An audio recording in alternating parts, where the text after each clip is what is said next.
that hurt. Blowjobs are a no for me. It is a skill. It is a practice skill. It is a necessary skill. Ooh, great The secret blowjob. to a great blowjob is saliva, saliva, saliva. It's important for us to learn from this because I think we lose because we beat ourselves. You need to swallow it too. I understand the problem here. The people don't understand esophagus is the main player of the game. Try to stay away from it as much as I can. You can start by licking the dimple. I didn't understand it, but Patrick Agyemang to Bambi or a newborn giraffe or what?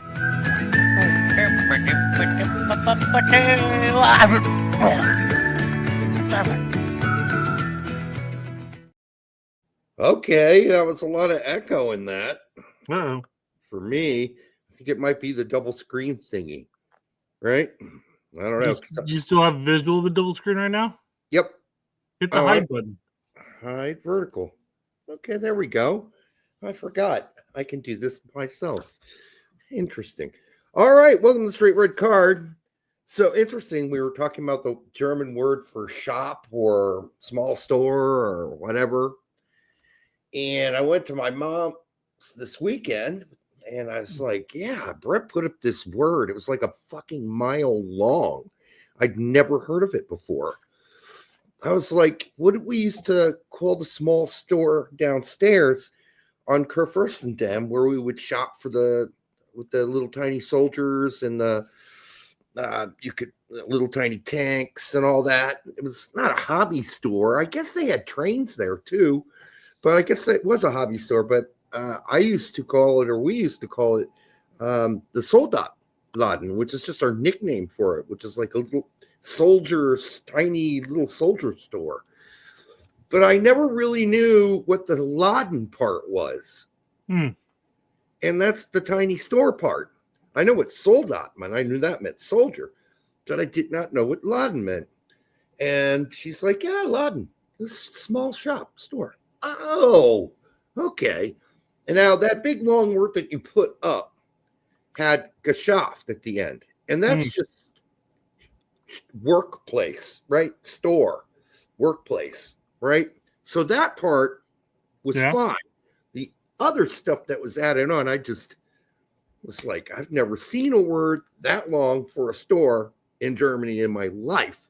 Now, this is going back to when I'm 11 years old. So all from that memory of the small little soldier shop that we used to buy the tiny little plastic soldiers at. Anyhow, so I think Laden or Geschäft would work just fine.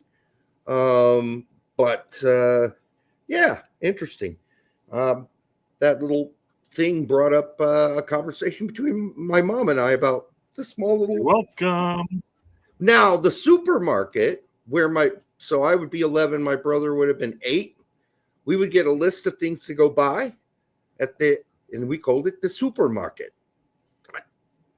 Supermarket, same thing, right? And we go get the groceries that they wanted. We'd go by ourselves, and I'd go down and get everything on the list. And if I didn't know what something was on the list, I'd ask the lady, and what's this? What's this? She'd say, well, come here, and she would take me to where it was and say, this is what they're looking for, And I'm going, oh, okay, good. Put it in the cart and keep going. She upsold you too. She sold you like the more expensive one. She probably sold me the organic ones, right? Back in 1982. Grass-fed organic. Back in 81 or whatever year it was. I think it was 1981. Now, that was in Berlin. And like all those stores, we were all closed on the weekend and Mondays.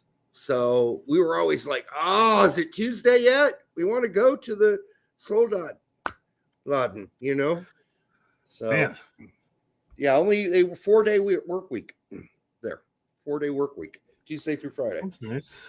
Yeah, so weekends went on forever. But, that's it was kind of cool to talk about it with my mom and go back to our time in Berlin. Would that be across the board in those small shops in the town, or Would there be like a big box store you can go on the weekends and get stuff? Well, the Schumacher maker is called the Schumacher. The baker is called, their literal names. So, but they're all, the small shops are called Latin, from what I can remember. Latin. Or what my mom can remember. Yeah. I couldn't remember. Shit. So, there you go. Those were the small shops. There were lots of small shops back then in 81. What are you drinking? Got some zombie dust. And All then right. to follow it up, what's A V8. they don't have here it is. It's Jesus Christ, splitting together. That's only 6.5. No, it's an 8.5. 8.5. Well, But then I unfortunately, got one of these guys to follow it up. that's an actual good IPA. The only good one on the planet, according to me. So that's just me. It's drinkable. It's potable. I, unfortunately, Brett, am still stuck trying to finish this 4-pack of the maple barreled qualified quad. And it is bad. It is bad, except for the 10% alcohol ABV. It is one of their poor ones. It tastes like straight up like you're eating a stack of pancakes with maple syrup. I got a fun story about booze this weekend, actually, because so my wife has a birthday coming up here soon, but we sort of celebrated with her side of the family for the most part this weekend, because that was the weekend they can all come down. They came down. We stayed at a hotel literally 10-15 minutes from my house. That's funny. Why did you stay home? I don't know, whatever. Pool, kids got to hang out, hotel room, just. Oh, yeah, you drank. You didn't have to drive home. Exactly. Yeah, okay, yeah. So I'm leaving work, and they're already there at the hotel, and I'm like, hey, send me the information for the hotel, because I don't know which hotel I'm going to. I knew approximately where I was at. So she sends me this one for like the Wyndham Hotel or whatever. Mm-hmm. Room 106. So I get there, grab all my shit, hands are full, walk inside, go to 106. Can't knock, so I have to use my foot. So I go boom, boom, boom, boom. I'm waiting. Super quiet. And then I'm like, they're already at the pool? Those motherfuckers couldn't wait for me? Boom, boom, boom, boom. And all of a sudden the door opens up, and it's like 5'7" grizzly old guy with like a super thick 5 o'clock shadow opens the door, and I go, I've got the wrong room. So I leave, and I call the wife, and I go, hey, what room number are you guys in? 106. I was literally just there at 106. You weren't there. Some other guy was there. No, we're in 106 at the Wyndham. And she goes, no, at the residence. Oh, man. Okay, I am going to go get some beer now. So I went to the liquor store down the street, and I'm looking. There's a lady that was offering free booze at tastings. And I'm like, I'll be right there. Don't worry. And I'm looking for some good beer. And like, ooh, Alpha King. Grab some Alpha King with me. Went over there, drank some tequila. Tequila's pretty fucking smooth. Drank some bourbon, and the bourbon was pretty smooth. And I looked down and I'm like, ooh, that fifth is $99. Well, it was wonderful tasting. Yes, thanks for the tasting, buddy. I'm gonna grab my $13 and $14 beer and walk away from here. Yeah, absolutely. So I took it back, and the beer was Alpha King, but it was like the Alpha King Christmas special. So it's kind of like a coffee Java type beer. And I was like, I'm drinking. I'm like, yeah, whatever. Yeah, I'm drinking. I like Tony here. They were filming in the hotel room. We're not done yet. Yeah. Send the husband away. Derek's buddy Timothy Tillman on the squad now. Yeah, I wouldn't expect him to play much. Into that in a second. I mean, good Lord. I mean, how many? I know we lost 2 center midfielders, but we still had 4. Yeah, we still got plenty. I mean, I would have preferred, if we're going to pick an MLSer, to go with Josh Wolf. Excuse me, Josh Wolf. That's his son. Right? That is his son. Is it Josh? Yeah, Josh Wolf, son. I would have gone with Wolf or I'm Wolf. biased towards Guti. Well, of course you are, but I Yeah. think he's already made his choice. So I think he's moving on. To play Moving Chivas, on sure. up. Okay. To play it's until he decides otherwise. I can only assume that this is just a pathway to get to Chivas. The Yeah. same way that we didn't go through hysteria by any means. The same way that the same rumors sprung up when Cade Cowell was getting his Mexican passport so he can go to Chivas. Yeah. And he may choose Mexico in the end. Who knows? But I'm just saying nothing's been decided yet. So Was wondering, since I watched a show about lethal injections this weekend and what that was all about, and then I watched one about the gas chamber. Just kind of upping my research on these things to see how humane they are. But frankly, some of the people they put to death in the gas chambers, I find very little place in my heart for sympathy for them after what they did, which things they did were horrible. But the one thing, this is a weird thought I had to myself, Brett. You know what? I'm not going to die in any of these ways. I was thinking, all right, gas chamber, firing squad, lethal injection, guillotine, and electrocution. Like, okay, I'm not dying in any of those ways. That's not how I'm going out. Probably like a heart attack or a stroke or something like that, but none of those things. An idiot on a roundabout. An idiot on the car wreck, right? But I ain't going out in any of those ways. So you know what? I'm not going to worry about it. Is it weird that I thought that to myself? I'm not going out in any of these ways. You're looking at the electric chair, look at the gas, lethal injection, stuff like that. I don't know. One bullet to the brain. It's just as so efficient. Super slow, like alcoholism. Yeah, says Kevin Brenner. Thanks, Kevin. Wow, I appreciate that. You want me to go out slow and low? Okay. God, I don't know. Yeah, just liver failure one day and you're done. If I haven't died of alcoholism yet, I'm not going to go out that way. Plus, I never get smashed. No one has ever seen me smashed. Absolutely fucking gills drunk, falling over, passing out drunk. Ever. No one. Never happened. So, And there did that. Your video is vertical, says Colin Riggs. Colin, there's two different guys. Everybody. This is a new thing with StreamYard. There's actually two different features. I selected one that allows. There's a link for vertical, and there's for phones and mobile devices, and then there's the normal link that you watch on browsers or on YouTube, and you can flip your phone and shit. You gotta make sure you click on the right one. You can see it by Colin Anzar's comment. You can see the little mobile device next to the number. Okay. Yeah. Kevin Brenner then says, okay, then cirrhosis. Isn't that the same fucking thing? Liver failure? All right. Anyhow, that doesn't sound great either way. I hope not. I've thought about it.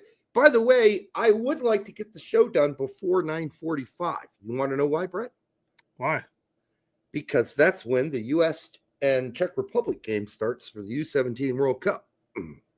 I will put it on. Yep. 9:45 at night. Well, man, all the games have always been like at 10 in the morning. I don't know why they're at night tonight, unless I read that wrong. Unless I didn't. The game's tomorrow, I thought.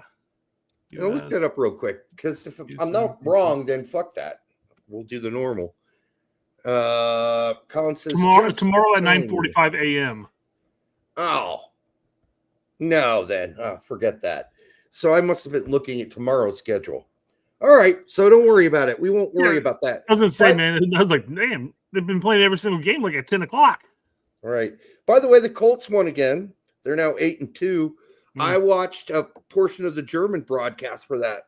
And God, when the running back scores, you don't usually cheer for one of the tackles that blocked to get him in. But by the way, we have someone who's half German playing on the Colts. His name is Bernhard Reimer. And he's an offensive lineman. And they would focus on his role in all the blocks that made Taylor make all his big breaks and stuff, which I thought was really cool. I've got Bernhard Reimer. Let's say if you and I covered a Mooch and Gladbach game, we'd be really highlighting everything that Gio and Scally does.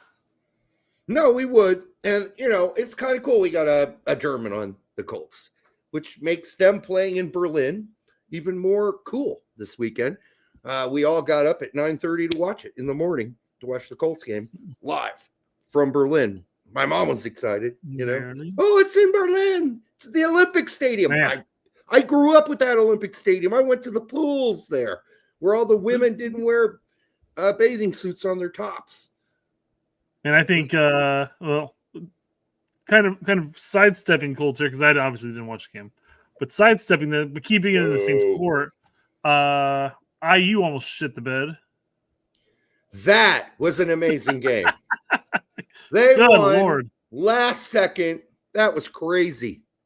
Barely got his feet down in time. Tiptoe. So Yep. IU, by the way, if you don't know, Brett and I are both Indiana University graduates. So we are living the high life right now on Indiana University being the number 2 football team, college football team in the country. Man, everything's been going good here in Indiana. We had a basketball team got to the finals, Pacers, and the Colts are doing great. And Indiana University. What more can you ask for as a sports fan if you live in Indiana? Not much more. Yeah. All right. NCAA tournament's about to start here soon. The IU will be in there, but Well, we'll see about the basketball team. this is soccer. Talking about soccer. Oh, soccer I don't watch. I don't watch college soccer. College soccer is dead to me. It really is. Best players It's about to get a massive facelift, though. Yes, we talked about that here. Yeah. That they're going to do promotion and relegation. I'll let you in the seasons. Yeah. I'll let you know how I feel about that when I see the format. Then I'll know, have a clearer idea of oh, that's genius, or that looks messy, or why did they organize it like that? I don't know. Anyhow, we'll see. I think we all teams like know. IU having to play the Fighting Illini throughout the seasons. I think we generally know throughout the last 20 years who the top soccer colleges are. So if they're going to do it like the top 20, it's going to be expensive if they do it that way, because there are some teams on the West Coast that have to be included too. So you're going to do a lot of flying if you're IU to go play some of your games and traveling. So we'll see how that goes. Yep.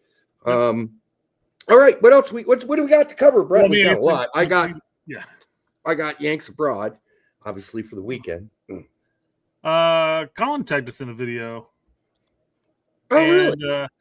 Yeah, it has to do with a man who skied down Mount Everest. I watched the video of the guy, not this one because I'd already knew about it, but I did think this man is nuts.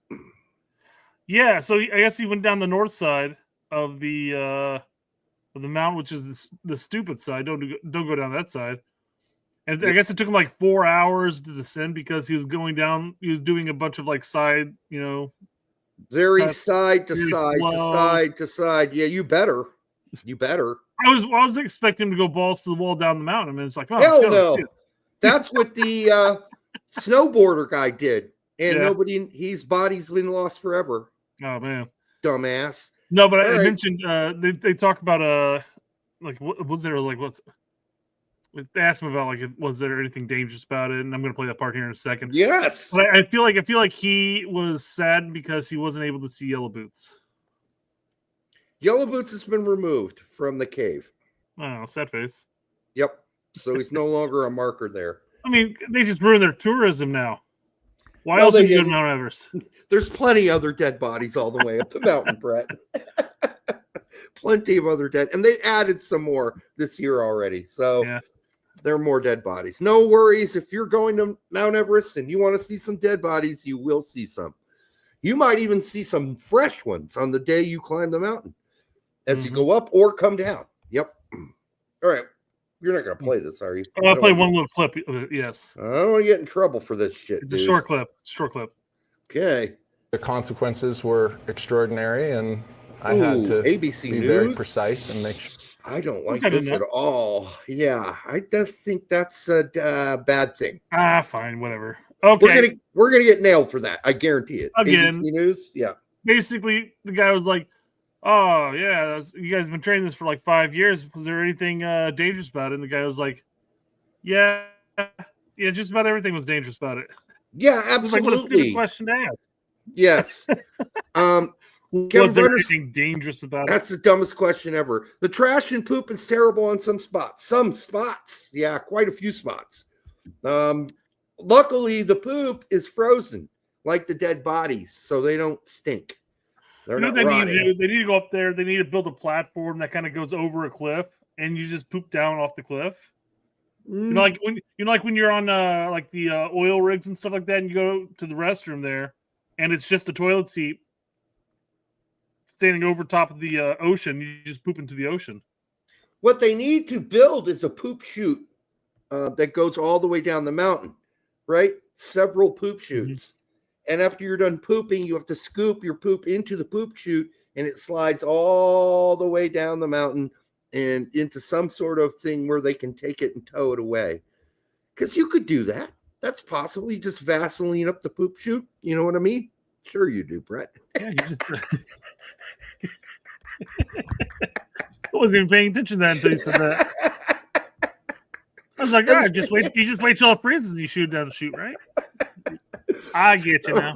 But it's frozen, so it'll just slide all the way down the mountain. If you got to grease it up a little, though, you know, you got to always grease up the poop chute. No, you don't. You don't always have to grease it up. That's not true. Okay. We're talking about. I imagine you kind of want to, you know.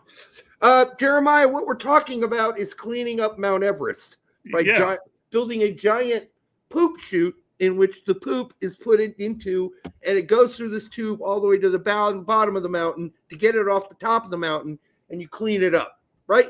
And it lands in some sort of container, and it's taken away. Instead of all that poop on the mountain staying on the mountain, which is what it's doing right now, thousands and thousands and thousands and thousands of poops are up there right now, and they need to be taken off. All right. Yeah. What else we got, Brett? We got some Brazilian Jiu-Jitsu videos here I wanted to play. Okay. That's very soccer related. It is. Well, that's fluff, just like Mount Everest is soccer related. Yeah, but we're 22 minutes in. We better start ending the fluff. Yeah, we got this is all planned out. This is all planned. If you didn't waste like 10 minutes talking about the U17 game tonight, we would have been fine. Oh, that took 2. That's unfair. Totally unfair. All right. This is a sparring match right here. Just a little training, but it's it's a dude versus a chick. Okay. And when you talk about grappling, I just feel like it's to some extent it can get a little weird, don't you think? Yeah. A lot of positions, head and crotch areas. Okay, yeah. Here, what's that? Okay. What is she supposed to do now? What's she supposed to do? Sniff his farts. Sniff his farts. Up. Yeah, that looks really weird. Now what are you gonna do, buddy? All right, that's very weird. Well, then here's the thing. He's like bouncing her up and down, stuff like that. What if she slipped and then she landed on her head? I mean, that couldn't have felt good. Hey, man, it's just practice, right? It's just practice. I'm sure that none of them were taking it that seriously. But that did look like she was giving him satisfying him. She's about to pull out the rusty trombone on that first. Before he around, man. Yeah, eat his butthole. All right, what else we got? Well, she's just sitting there going like, "The fuck am I supposed to do now?" Yeah, it looked very tossy salad-esque. Yeah, very, very good.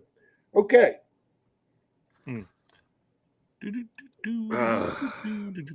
Jeremiah says he sat on her face at the end.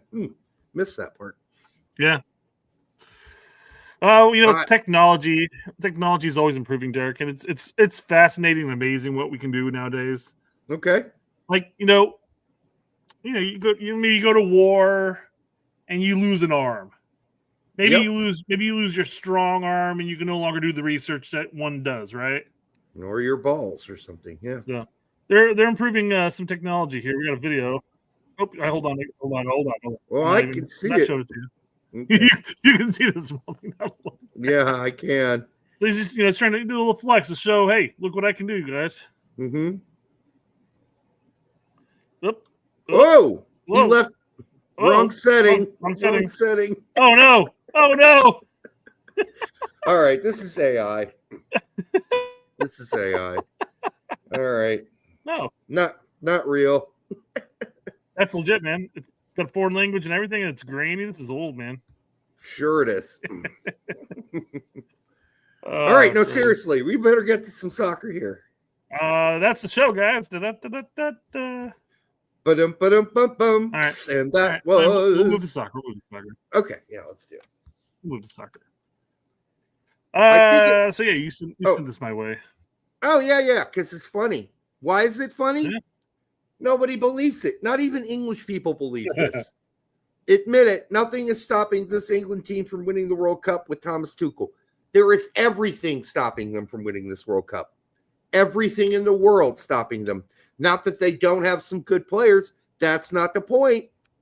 It's about winning a World Cup. And it's just something England hasn't been able to do for a long time since the World Cup was in England, where they beat Germany on a questionable goal off the bar. Tuchel's going to take them to the promised land here with this squad. It's a talented squad. There's good talent on there. Is this guy British, you think, that put this up? Is Maguire really still in the fold? I don't know. I don't watch enough English soccer national team somebody soccer has to had know. to step up since then, right? I mean, I couldn't imagine Maguire still being in the fold. I don't know who else they got, Brett. That's the problem. When you watch English soccer on the weekends, which maybe you don't do as much as I do, it's very hard to find a whole lot of English players on the pitch. If you want to watch a bunch of English guys play soccer, you got to watch the championship. That's where most of them are. And League One. How do you pronounce that last name? Which one? Mark. I can't see shit. It's Alex. In the comment section. I got it pulled up. Okay. No, it's covered by this stupid thing saying show preview of your vertical broadcast. It is Mark Gould. Gahey. Yeah. All right. Starfish, that name. Gould. You need to get some contacts or put on your spectacles there, Derek. It was gone as soon as you put it. I cleared my screen so I could see it. So I made a guess from a distance. All right. Yeah. Anyhow, that's fine. Good players. I like Harry Kane's a great player. Sure. Sure. Could they win it? Sure. It's possible. Harry Kane is a monster. I love that guy. I love him. I love the way he plays. I really have a lot of respect for Harry Kane and some of their other players too. But I do not think they are as wonderful as some people think they are. And they do have some great players, though. But they've always figured out a way to flub it up somehow. And even play us in the World Cup and not look that great. Oh, it is Angry Eric. What's this one about? This is about MLS playoff format under fire. Eric explains why. So we go straight from that to MLS shit. This is going to be great, Brett. Yeah. Nobody's going to be watching in about 5 minutes. Well, we're watching Ronaldo. We're not watching MLS stuff, Derek. Come on.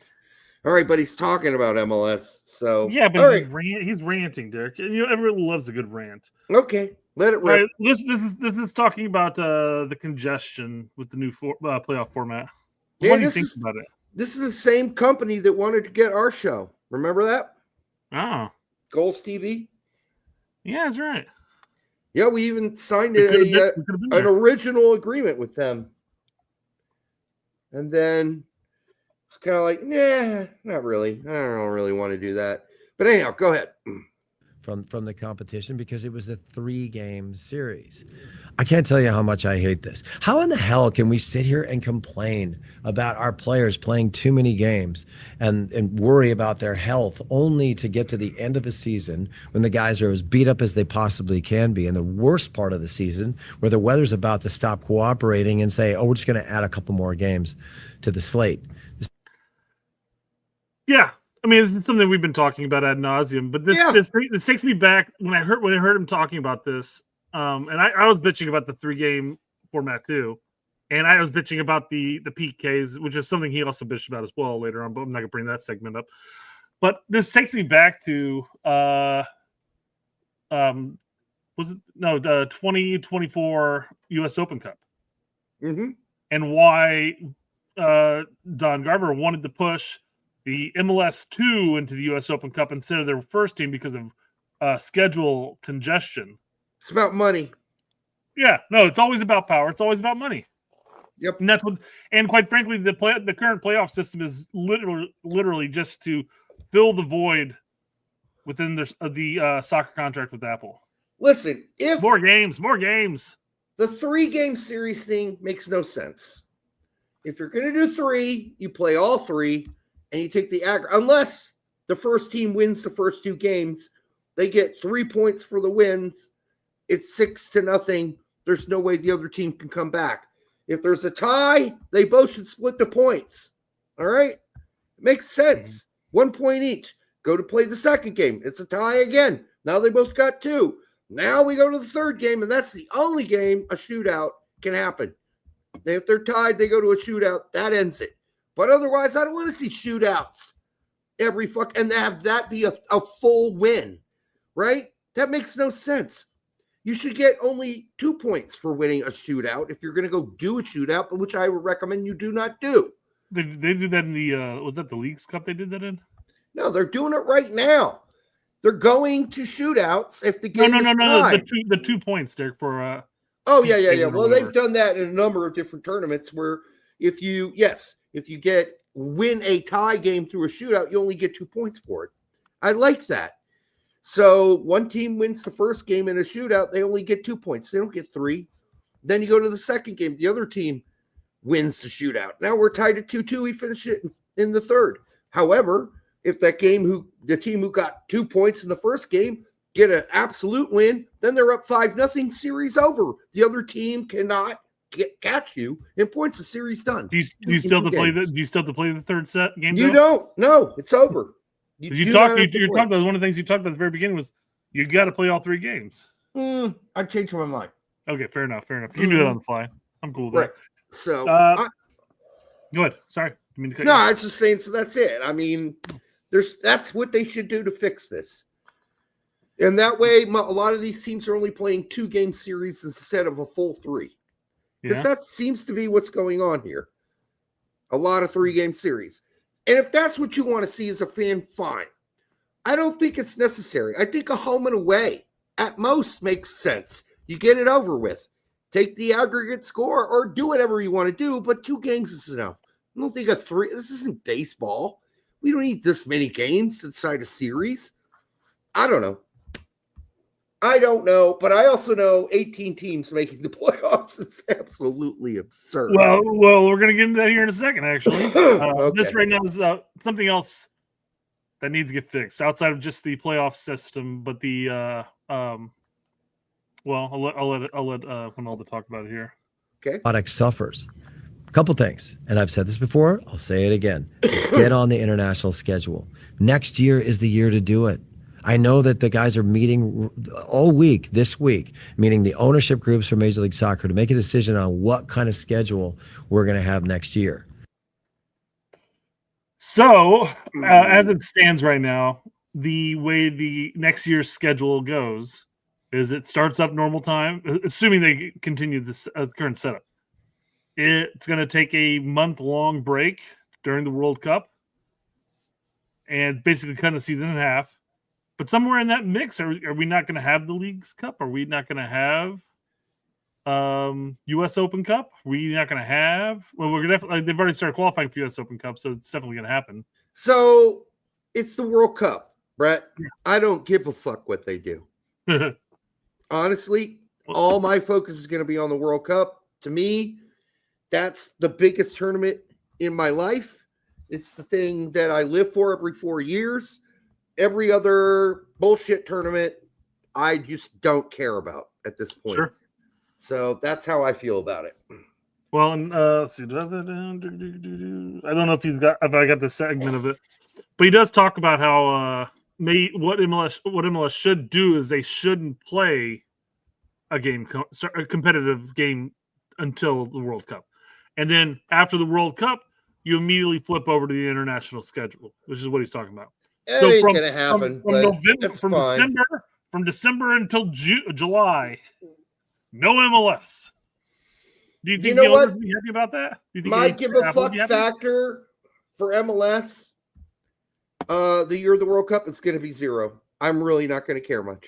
I'm going to be so focused on our players who are going to make the team. Some of them will be on MLS teams, and I'll probably watch those games. The ones that I think are going to make the team, which I'm hoping is a handful, like 3. I'm not counting the goalkeepers. Yeah. Otherwise, my eyeballs are going to be watching other players play and pray they don't get hurt. That's what I'm going to be doing. And I'm not even a religious person. All right. Jorge says that'd be awful for the players not having any games till summer. He does kind of. We're going to get in that real quick, and we're at the very end of the video anyway, so these are all quick segments here. I guess I'm just coming down on I don't give a fuck. That's fine. Okay, sorry. Yeah, you said 12 times. I know. I'm not helpful in this segment. Not helpful. Just voice your opinion, Derek. If you don't give a fuck, you don't give a fuck.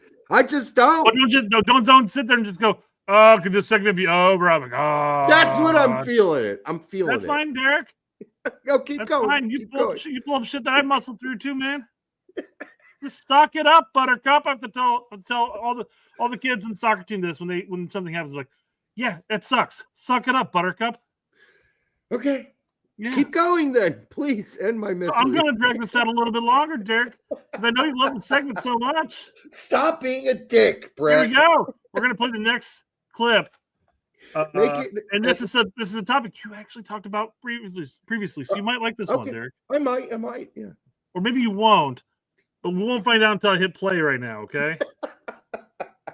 Series and all the other crap that we've done with 18 teams making the playoffs. Let me say that again. There's leagues that don't even have 18 teams, or they only have 18 teams. Basically, everybody makes the playoffs. Yes. There are some leagues that don't even have 18 teams. That's true. You have 18 teams that make the playoffs. Now, to be fair, that's a funny thing. I never really thought about it like that, to tell you the truth. That there are some leagues out there, and even the top EP or European sides barely have 18 teams. Sometimes they only have 20 at most. Most have 20. So. Well, how many teams are in MLS right now? 4,000. 31. What are we up to?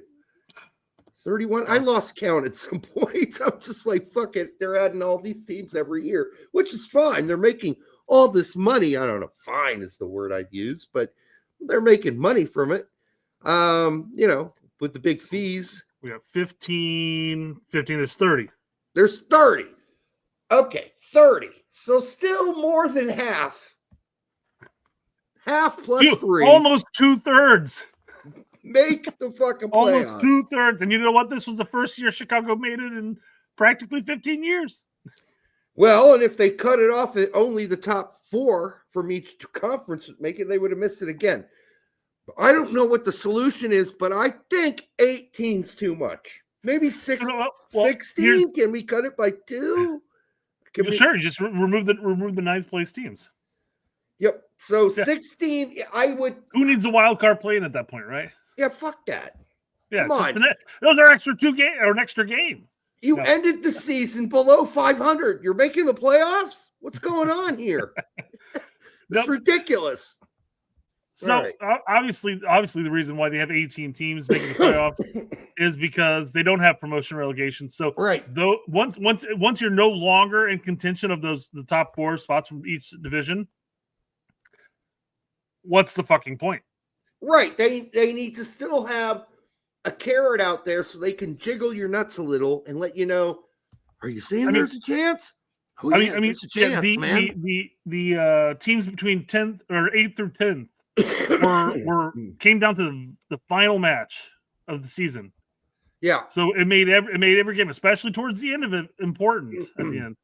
Now, so that's the only reason, because the NFL only 14 of 32 make it. That's a lesser percentage. It's not above 500, right? Yeah. Can we get somewhere around there? Maybe. I don't know. And frankly, at this point, I don't care. I just don't give a shit. I am so done bitching about this because we did it for years as they expanded. We've been saying this for so many years. Too many teams make the playoffs. When you got more than 50% of the teams making the playoffs, it's too many teams making the playoffs. Where is the punishment for failure? Where is the celebration of success? There isn't any. So, yeah, you can be a complete disaster half the time or more and still make the playoffs. Yep. Last clip, and then we're done. Okay. Most important part will be the guys that have a chance to play in a World Cup need to be in Europe. They need to be in better environments than what Major League Soccer is able to provide anyway. That's my opinion on that. If you're trying to prepare for a World Cup, the last fucking thing you need to do is to play in Major League Soccer games in May. You want to make sure you're going to fail? Do that. That's fair. I mean, but I don't know how many MLS guys are going to be on the team yet. I mean, we don't know. Like, Poach is completely unpredictable. Yes, it could be that Berhalter, Roldan, and a bunch of other dudes make the team. It's very possible that could happen. But I don't think it's enough. Like, let me put it this way. If our starting 11 for their first World Cup game comes out and there are 5 MLS players on that starting 11, well, we're going to shit the bed. That's all I'm saying. I can't give a starting lineup with if everybody's healthy. I can't, even if you include whatever X amount of let's just say 10 MLSers, counting goalkeepers. But let's just say one of them is going to be the goalkeeper. Yes. Yeah. For argument's sake, there's no formation you can come up with that would convince me that you would have 5. Well, I take that back. Hold on. Hold on. You gotta remember Poach. Well, and injuries. Injuries. That's what I said. If everybody's healthy, though. And I don't think that's going to be true. I think Jedi is questionable at this point. 100%. I agree. I'm just saying if. And I know that's practically coming up with the Disneyland argument. Yes, it's not going to happen. Somebody's going to be injured. It's going to happen. Yep. So it is possible. It's possible. You're right. Yeah. You got a goalie, players, very possible. Miles Robinson, Roldan, starting, I don't know. Arfston or Freeman. Arfston. There's 4. Freeman, Dest is injured. 5. Fuck. I mean, it could happen if there are a bunch of injuries. And now, do you really feel comfortable with the number of injuries that we've had that won't be the case? No. I mean, the injury list is ridiculous right now. Every window. Yeah, it's horrible.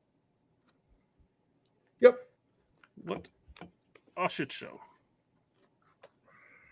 I hope Jedi is healthy. I hope he is, but 100%. Right now, we already talked about the failed surgery. Now he's going back in to have it rescoped, and they got to make a new plan. What are they going to do to fix what they fucked up or they didn't get right? But yeah, it's not good. It's really not good with Jedi. It's I'm concerned. I'm very concerned, and so is Fulham, by the way, and my team. That got their ass clobbered this weekend. Yes, by Everton. I'm concerned. Yes. So part of that segment that Winalda brought up was transitioning over to the international schedule. Now, you and I being here in Indy, we got our first flurry this past weekend. Oh my God! Yes, people, we got fucking snow on the ground, an inch and a half of snow already. And you know what? Dude, I almost got fucking clobbered by it wasn't a tow truck, but it was a truck like a tow truck.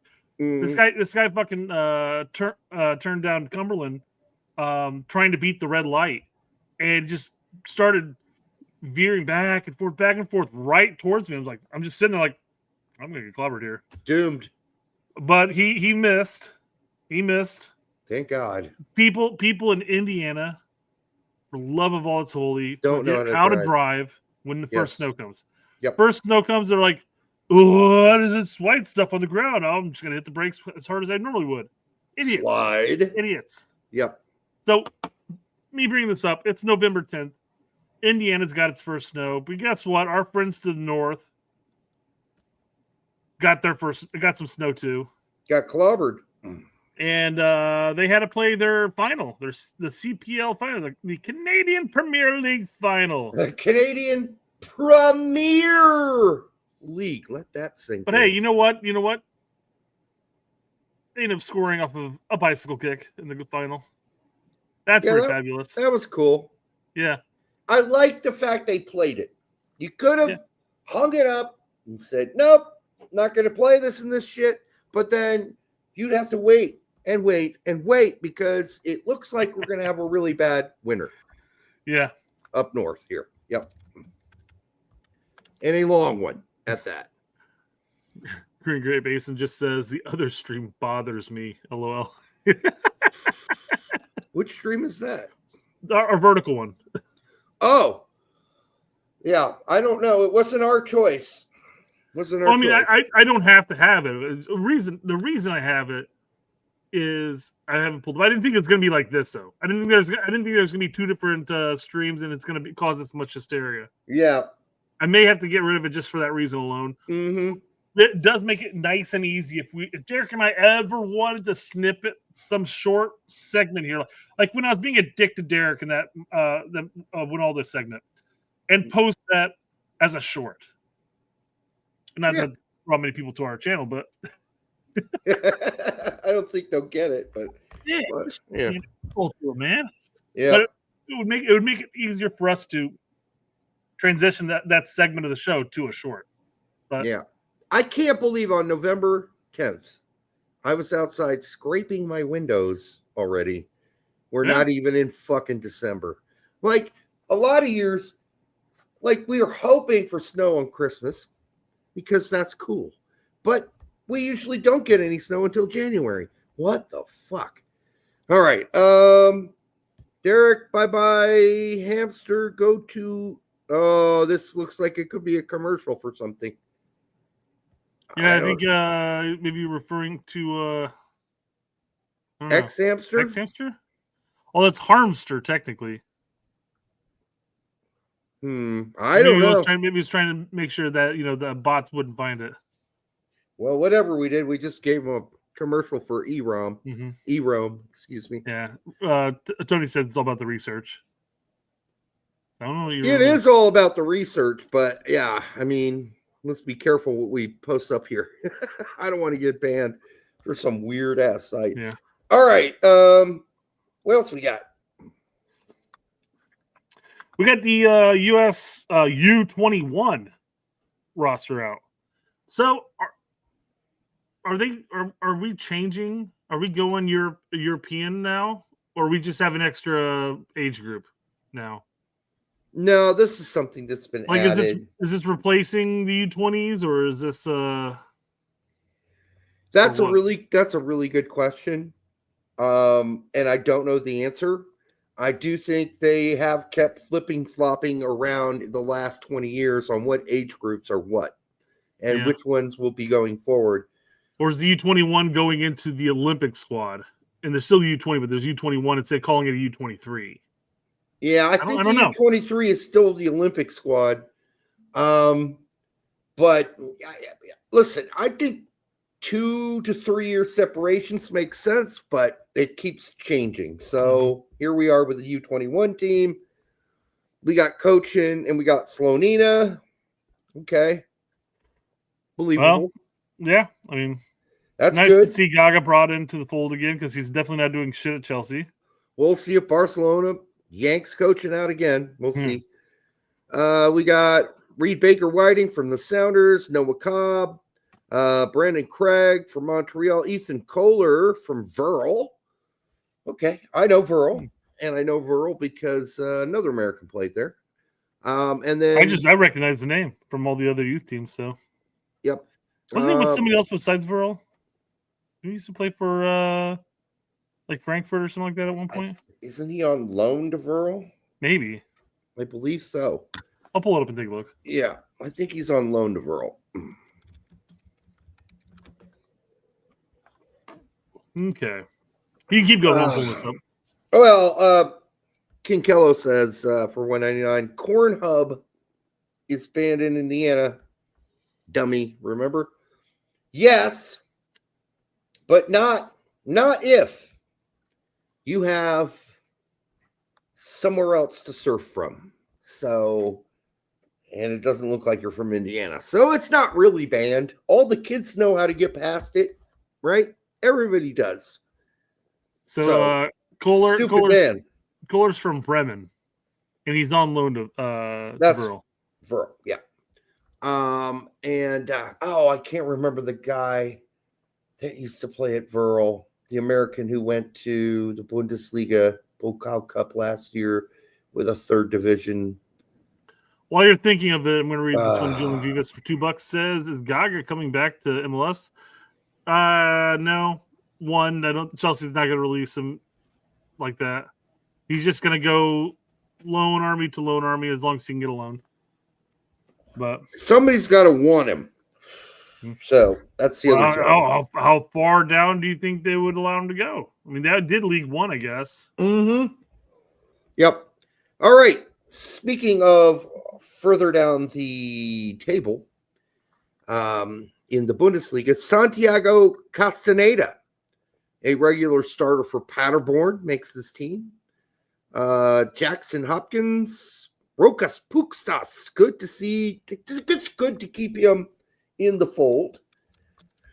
Brooklyn Reigns, all kinds of rumors about him moving right now. Nico Sakaris is a favorite of everybody's, it seems like this day. And then Gerardo Valenzuela from SC Cincinnati. Don't know him. Cole Campbell. I mean, Dortmund's not using them, so why not? Okay. I got to chime in here. We had our friends hammering Cole Campbell. Like, how does he even play for Dortmund? He's so bad. I think you need to be or have some context here. He did what Sendejas did at the Gold Cup. Mm-hmm. He tried to play hero ball. And it failed miserably. Yeah. The reason he plays way better for Dortmund in the times that he gets to play for Dortmund, or did, because he hasn't since he got back, is that he didn't play hero ball. Hero ball, when you play it, can make you look like a really bad player. And that's what he did. So I'm not ready to just discount Cole Campbell yet.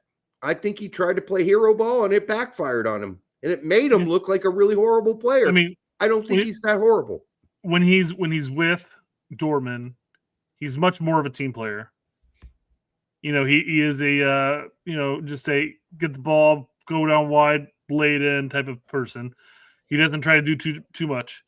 With the U.S. squad, we had mentioned it during the U20s and everything, that it just looked like he approached and said, "Dude, I fucking play for Dortmund. Yeah, I'm the guy on the team. Watch me go. And I'm going to try to dribble past four guys." Didn't go shit. No, it makes you look horrible. I don't think that's a reflection. He should learn from this. Zendejas learned from it. And he's not a horrible player, but boy, did he look horrible. When he wasn't a horrible player, he looked horrible. So let's not. It's an easy thing to do when you try too hard. When you try too hard, you look like shit. Damian Downs on this team. He's still getting some minutes here and there. Kinkella says, that's why I said go to E-Rome by X Hamster. Okay. Fair enough. It didn't say hamster, though. So that's why it was a little confusing. It was Harmster, and he was trying to make sure that the bots didn't see it. Mm-hmm. Harmster. So we were assuming you meant X Hamster, but we couldn't be 100% sure. Gozo from Real Salt Lake's on here as well. Downs has had a rough time so far at Southampton, but at least he's still getting minutes. Yeah. 15 here, 10 there. Mikey Joyner from St. Louis City. Peyton Miller from New England Revolution. And Darren Yappy from Colorado Rapids. Some of these guys I have not watched or seen because I do not watch MLS Next Pro and refuse to. So there we go. You only got so much time on your hands. I don't have any time for that. I'm out of time. Time is finite. I swear to God. It is, and I am not cutting out my F1 and my Colts games and my IU football games to watch MLS next Or month. I'm not doing it because I can assess these players. Well, I don't watch golf. Oh, fair enough. Good. I haven't watched golf for a while. But darts, yes, I do watch darts online on YouTube. All right. So, Yappy, I've heard good things about, but I just never saw him play. I've heard good things about a lot of these players, but that doesn't mean, and I've seen some of them play, obviously, because they were in other youth teams.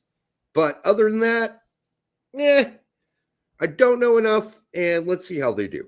This looks like a pretty solid team. Yeah, pretty solid. I agree. Yeah. B. Mars says, what about your Turkish Super League? What's that? Turkey's got a league? Oh, my God. Who knew? News to Derek. I don't get that anywhere. I don't know how to watch the Turkish league. Whoa. I have watched some live golf, Timothy. I have, because I like Bryson. Now that it's on Fox, I have occasionally watched it, but I don't watch it with the same kind of fervor I used to when Tiger played. Vigor. For whatever ratings. Yeah, Derek, a fan of Turkish bathhouses. Yes, that's because I'm gay. What about Turkish wrestling? Yes, I'm into it because I'm gay, Brett. Have you ever seen any videos of Turkish wrestling and stuff like that? Yes. They get all greased up and they're like They do. reaching behind trying to grab their dicks. I don't know. It's it's a little weird. It's for not me my too, cup of tea. Yeah. No, I'm not into it. I mean, college wrestling, I'll watch the championship on ESPN when it's on, but not on purpose. It's just something that's on. I might find it. I might watch it. But I wrestled in high school, but I'm just for 1 year. And that was it. I couldn't lose weight. So I moved on. All right. I grew too fast is what happened. Taken out of context, Derek, when it comes to wrestling, that might have been I think it's an amazing skill, and I do like watching other dudes wrestle MMA stuff too. I did, but it's not something that I seek out unless it's like a really big MMA thing where I know both of the guys. And I'm like, I got to watch that, right? So yeah. Grew too fast. Sorry, ladies. Sorry, ladies. Ooh. Swear to God, it doesn't happen all the time. Well, there are pills for that. All right. Do not panic. Do not panic. Cap them now. Cap them now. Oh, great. Larry's drunk and he's here. Hey-o. Awesome. All right. 17-year-old American Brit Dual Nat right back with a 9/11 birthday. That's got to play into the psyche a little. I doubt it. 17 years. Yeah, he wasn't alive during that time period. Clean sheet. No, it wasn't. Clean sheet for current U.S. national team, former British youth national team, Kean Barrett Underwood, in his starting debut for the Sheffield U21s, were first place in their division. Apparently deserved for the attacking-minded right back. Can I just say this, Brett? You could. He's 17 playing in U21. I'm just going to say it right there, Derek. That's good. I'm not complaining about that part. Okay? But the number of players who have played for Bundesliga and English teams and are nobodies now, and they played in the youth leagues, they're numerous. And that is because in England, unlike in other places, let's say Holland, the two teams in Holland play in Division 2, Division 3. They play against grown men. In England, they play against other youths. And that's just not a real big way. It's not a great way to evaluate talent of a 17, 18, Whoa, 19 we're year doing old. that. Where are you doing that? We're doing that at the MLS Next Pro. So clearly, England's got it right. Oh, yeah. We're following the England model. It's fabulous. We're having Utes play against Utes, although they did get rid of the Ute thing in MLS Next Pro because now there's no longer an age gap in there. Right. You can be an old man and play there, which doesn't make sense to me, but okay. Whatever you can do to have these younger players play against grown men is good. It's good. They'll learn from the grown men. Pros. You would think, you would hope by playing against better opposition and older opposition and wiser opposition, they will learn from that. If you're in a U21 team in England, even if you're 17, you're still playing other 17, 18, 19, 20-year-olds. It's just limiting. It's limiting. Okay? Yes. Utes. Tax Brazilian Ghost got the reference. I thoroughly appreciate it. Yes, indeed. All right. What is a Ute? Yeah. How tall is Pete? I'm not sure. I don't know. Larry said, sorry if I was hard on Pete. And I said, if you were hard on Pete, that's between you and him and the sheets. Very good, BMR. Very good. Yes. Yes. Yeah, the two Utes. Yes, good pickup there. I don't know how tall Pete is, but I do believe he is taller than Tact. And I do believe Brett and I are taller than both of them. How's that? But we're large. I'm a large mammal. Brett's even a larger. We got a 5'10", 5'10". We have two 5'10s in here. Okay. I have not stood next to Pete, so I do not know the answer to that. Yeah. So Brett is what, 6'2"? 6'2". Now you look like 6'2.5", but then again, I've shrunk since the younger years when you still look taller than me, but it didn't look this bad. It looks worse now. Old age, your bones shrink. I'm shrinking. I used to be 5'11". Now I'm 5'10.5". What the fuck is going on here? Kevin Brenner's 5'12". He's 5 foot tall with a 12-inch penis. All right. I see what you're doing there. All right. Dual neck. Panic. Cap him now. Cap him now before Argentina or Mexico get him.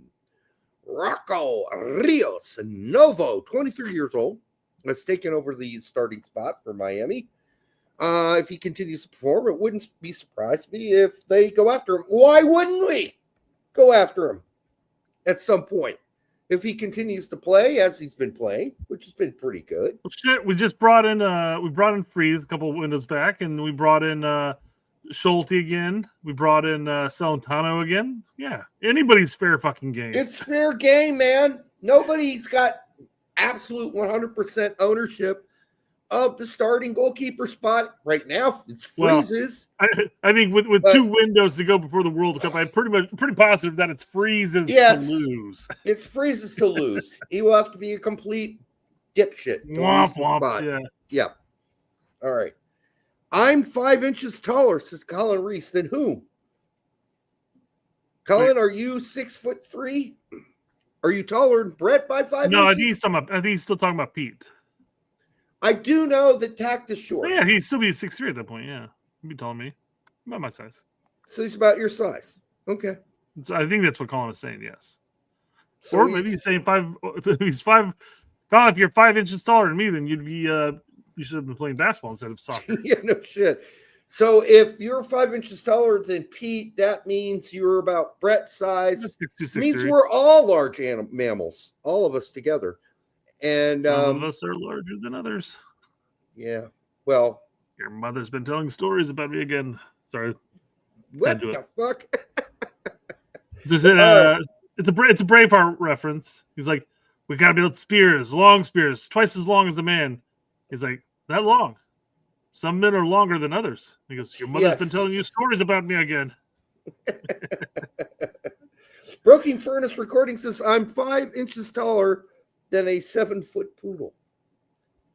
A 7. No, nice. he's 5 feet taller 8. than a 7-inch poodle. All right. He's 5'7". Hey, That's listen. There you go. You got what you got. Listen, if you're short, fine. I do have to say. Wait. Is Poodle the name for your male member there? Is that what you're trying to tell us? Could be. 7-inch Poodle? It's pretty impressive. I do have to say, at 5'11", 5'10" and a half, I usually am taller than most of the people in the stores I'm around. Certainly all the women and like 80% of the men, even at 5'11". I just started recently noticing that I'm actually taller than most people around me. Well, I mean, do you ever see the videos of people like going up to the girls at the bar scene and stuff like that and say, "Hey, what's your ideal man?" They're like, 6 foot, or it has to be bigger than 6 foot. Yeah. You know, and they give all the other criteria. And they're like, well, just going off the 6 foot, you have like a 4% chance of finding your ideal man. Yeah, good luck. Primarily because shaved it down. Yeah, I mean, and by the way, there's a lot more people less than 6 foot. Basically, is what they're saying. I dated a 6'2" basketball player, IU women's basketball player. Yes, that was crazy. Yeah. My friends used to refer to her as they used to call her an Amazon, and I was not really that happy with that comment. She's so big, though, dude. Yeah, she's tall. What? She's bigger than you, man. She's like an Amazon. What? Okay. All right. She is taller. She was taller than me. Oh, well. I don't know. I don't know. At the time, I never really replied to it, but I thought about it. I'm like, is this an issue? Rocky says dated or downloaded. No, it happened. Happened. You got to remember the time frame, guys. This is before downloads on the internet were a thing. Yeah, we're talking the middle to the late 90s here, right? Yeah, this is pre LimeWire. Right. Amazons are real, says Colin. Well, I mean, yeah, I just took offense a little to them calling her an Amazon. I thought that's not a very positive thing to say about somebody who's just tall. And she's a woman and she's tall, and that makes her an Amazon. I thought, all right, well, would have been less offensive if they called her the 50-foot woman? Or Wonder Woman. They could have called her Wonder Woman. Wait, hold on. What is Wonder Woman? She's from Amazon, right? She's an Amazon. Yeah, you're splitting hairs with that one, Derek. Come on, man. Yeah, I know. I'm just trying to think of a positive way. I don't think they meant it in a negative way. What they were basically trying to tell me is I look small next to her. Yeah. Or short. And okay, that's fine. I already know that, dickheads. I'm only 5'11". She's got 3 inches on me. What do you want me to do about it? Anyhow, we'll let bygones be bygones. All right. I'm trying to. There's a word. What is the homunculus? That's what it was. You were her homunculus. I was her homunculus. Oh God. All I know is I had enough to please her, and that's all that matters, folks. I may be short, maybe short, but not where it counts. I'm not that short. I'm fucking was 5'11" back then, for Christ's sake. Easily. I wasn't shrinking yet. All right. All right, let's pull. Yeah, Bandit, the whole 2 inches of me. When I pumped it, sounded like this. But it's all about the motion, right, Derek? It's not about the size. It's the motion. And this is what it sounded like, Brett. Wicked, wicked, wicked, wicked, wicked, wicked. Instead of the whack, wank, whack, wank, whack, wank, flap, flop, flop. This is the comic book. These are the sound effects that would happen. Yes. No, I don't really not a fan of wiki, wiki, wiki, wiki, wiki. All right, God damn it. Where's this show devolving from? All right, what are we doing here? Are we already back to fluff? Is that the problem? What? Are we already back to fluff? Is that what's happening here? No. We just did some fluff on accident there. All right. Tom Bogert says Columbus Crew's elimination means Darlington Agmia's plays his last game. Okay, well, That's great. Salute to a certified legend. I mean, yeah, certainly he could have been more of a U.S. men's national team player, but he just didn't want to play for us, right? So no, he did want to play for us, but he didn't want to make the trip and ditch his family and not play. And he was fucked over too a few times. So he's like, dude, what the fuck? I'm not going to make this trip just for that shit. So I know we used to compare Musa to Nagbe. I have to say, I think Nagbe could have played anywhere in Europe for the most part and never did. I really believe that. I think he had the skills. Anywhere. Well, okay. If he's going to play in the Premier, his skill set in the Premier League, he would have played for a bottom table team for sure. In Bundesliga, I think he could have played in the Bundesliga. Sure. I think he could have played for a middle table Bundesliga or a Serie A team. I think he was good enough for that. He just never did it, and nobody came knocking.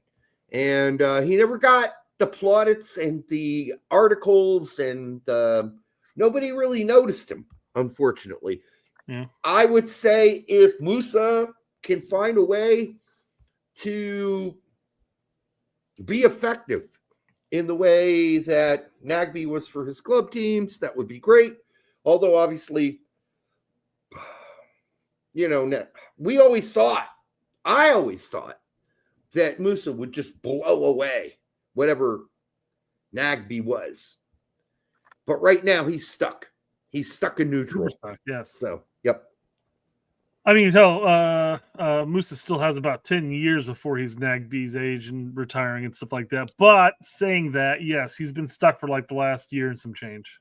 And Colin's right. Musa can't shoot worth a shit. For shit.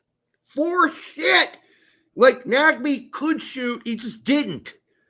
And when he did on occasion, he scored, but he didn't shoot many times. He just did not pull the trigger. And by the way, Adams can shoot. Like, he can rocket one, but he just never shoots. He never shoots. It seems like he can only minus. I guess he did just score a goal within the box. Yeah, that's a tapper. But for the most part, all of his goals as a professional has been, or a national team player, has been like 30, 40 yards out. Outside the box. Ripping a shot. Now, why he doesn't rip more shots or attempted, I don't know. I bet you his score percentage per shot taken outside the box is ridiculously high. Oh, sure. Well, then again, you don't take that many shots. Sure, yeah, I guess he doesn't take 3 shots any. and score 2 of them. That's phenomenal. Yeah, he doesn't take any. So if you only take 6 shots in your whole career from outside the box and you score 2 of them, it looks fabulous, doesn't it? Yeah. So Eldon does say Imola Shills question the heart of players like Reyna and Musa, but glaze over Nagbe. The player with the single least passion for the shirt in the modern U.S. men's national team history. Again, I think he had passion for the badge. It's just he had a bad taste. He got called in a couple of windows, didn't really play any, and he said, "Yeah, fuck this shit. I don't need this. And then he had. I make good enough money I make good enough money at my club level, and I'd rather hang out with my family." He also had family issues too, which people don't bring up, which made it harder for him. I believe it was a sick daughter or a sick son. So making that commitment for him that, hey, if I'm going to make this commitment, you got to play me. So after a while, he just said, fuck it, I'm not doing this anymore. But I'm not glazing Nagbe. But I know that's a famous word now that people like to use. But I don't think that he ever reached his full potential because he never really challenged himself at the highest level of the game. And not that anyone was knocking on the door either. Keep that in mind. I don't know of anybody. Ivan Juric has been sacked by Atalanta. Ivan's middle name is Flo, by the way. What? Ivan? You said even, first off. You said even? I go, Flo is his middle name. No. Okay. Ivan Juric has been sacked. Yeah. Okay, well. What's that mean for Musa? I don't know. And we don't know until the new. Don't know, right? Yep. The fact that he's not playing at all, it can't hurt. It can only get better. That's very true, right? It's just really not. It can't get any worse. It really can't. It can't get worse. Okay, let me pause this because I don't need to have. You should be like, okay. Okay, Okay, it's easy. Okay, the next segment, okay, it's going to be about, okay. Apparently Bambi can jump. Oh, Pat scored a goal. Pat scored a goal. Oh, Max had I had a back and forth on this, but look at Big Pat. For the record, there is no one in U.S. men's national team player pool who can score this high above sea level. Yeah, I don't know about that. I mean, the Colorado team does it all the time, right? Yeah, we're talking about sea level. I don't think that's what he meant, but I know. You know what I think I know. But are you saying that no one can jump this high? Because I don't think he got that high off the ground. That's it right there. In fact, the defender is actually higher than him. Yeah. So yes, others can do this. No offense to you, Max. Not picking on you, but listen. I want to make it very clear. I was the one who said that this guy, Bambi, is going to score 8 or 9 goals this season. 6 to 8 or 9 goals, I think is what I said. Somewhere in that range, yeah. He'll be fine. He's going to do fine in the championship. And I gave you the reasons why. Because he fits in the physical aspect perfectly for the championship. And he's going to be valued by a championship team because of that. He's going to play plenty. And he'll score. And he'll get assists. Yeah. That's what he's going to do. And that's what he's doing. And you know what? It was a good header goal too. I mean, he put it away. That's what you want from a striker, quite frankly. He's got all 6'4" of him jumping up about a foot. Right. I'm joking a bit here. I can't quite gauge how high he is off the ground. But you know what? He made contact with it. He put it away. Props to him on that. That's what you want. That's what you expect from your. Again, he is 6'4", right? 6'4", 6'3.5", something like that. That's what you would expect from a tall striker. So that means they're going to start lobbing him balls, put him up there. If he can get to. So I mean, I remember. Mind you, this is a little bit different because the guy I'm going to be talking about in my high school, he was shorter. He was like 6, maybe 6'1" range. But this guy, dude, he had a fucking vertical like Ronaldo, like stupid crazy. Yeah, you know. And he played basketball too and everything like that. But I mean, all we'd have to do is just take it down wide, lob it in there, and he's going to put a head on it. Mm-hmm. I mean, he reminded me in that sense very much McBride-like. Yeah, you just lob it in there, he'll get to it. Not that McBride had this massive, like he didn't get that high off the ground, but high enough, right? He knew how to position himself, and he got up there. Yeah, he was 6 foot. That's good enough back then. Yeah, I mean, listen, this whole thing that the championship now sucks because Agumon is doing well in it is bullshit. Because the bottom 4 to 8 to 6 to whatever number you want to pick of the championship is usually pretty garbage. You are going to get at least 14 to 16 games a season where you're playing against garbaggio teams who should be in League One, but aren't. Will be.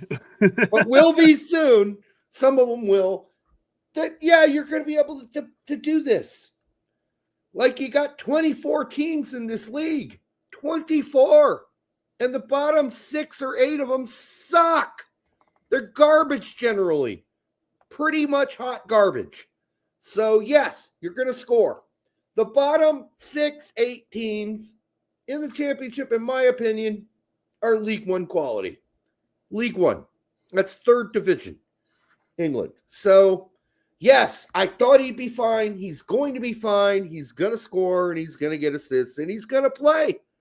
His physical stature and his basic skill level is going to be good enough for the championship.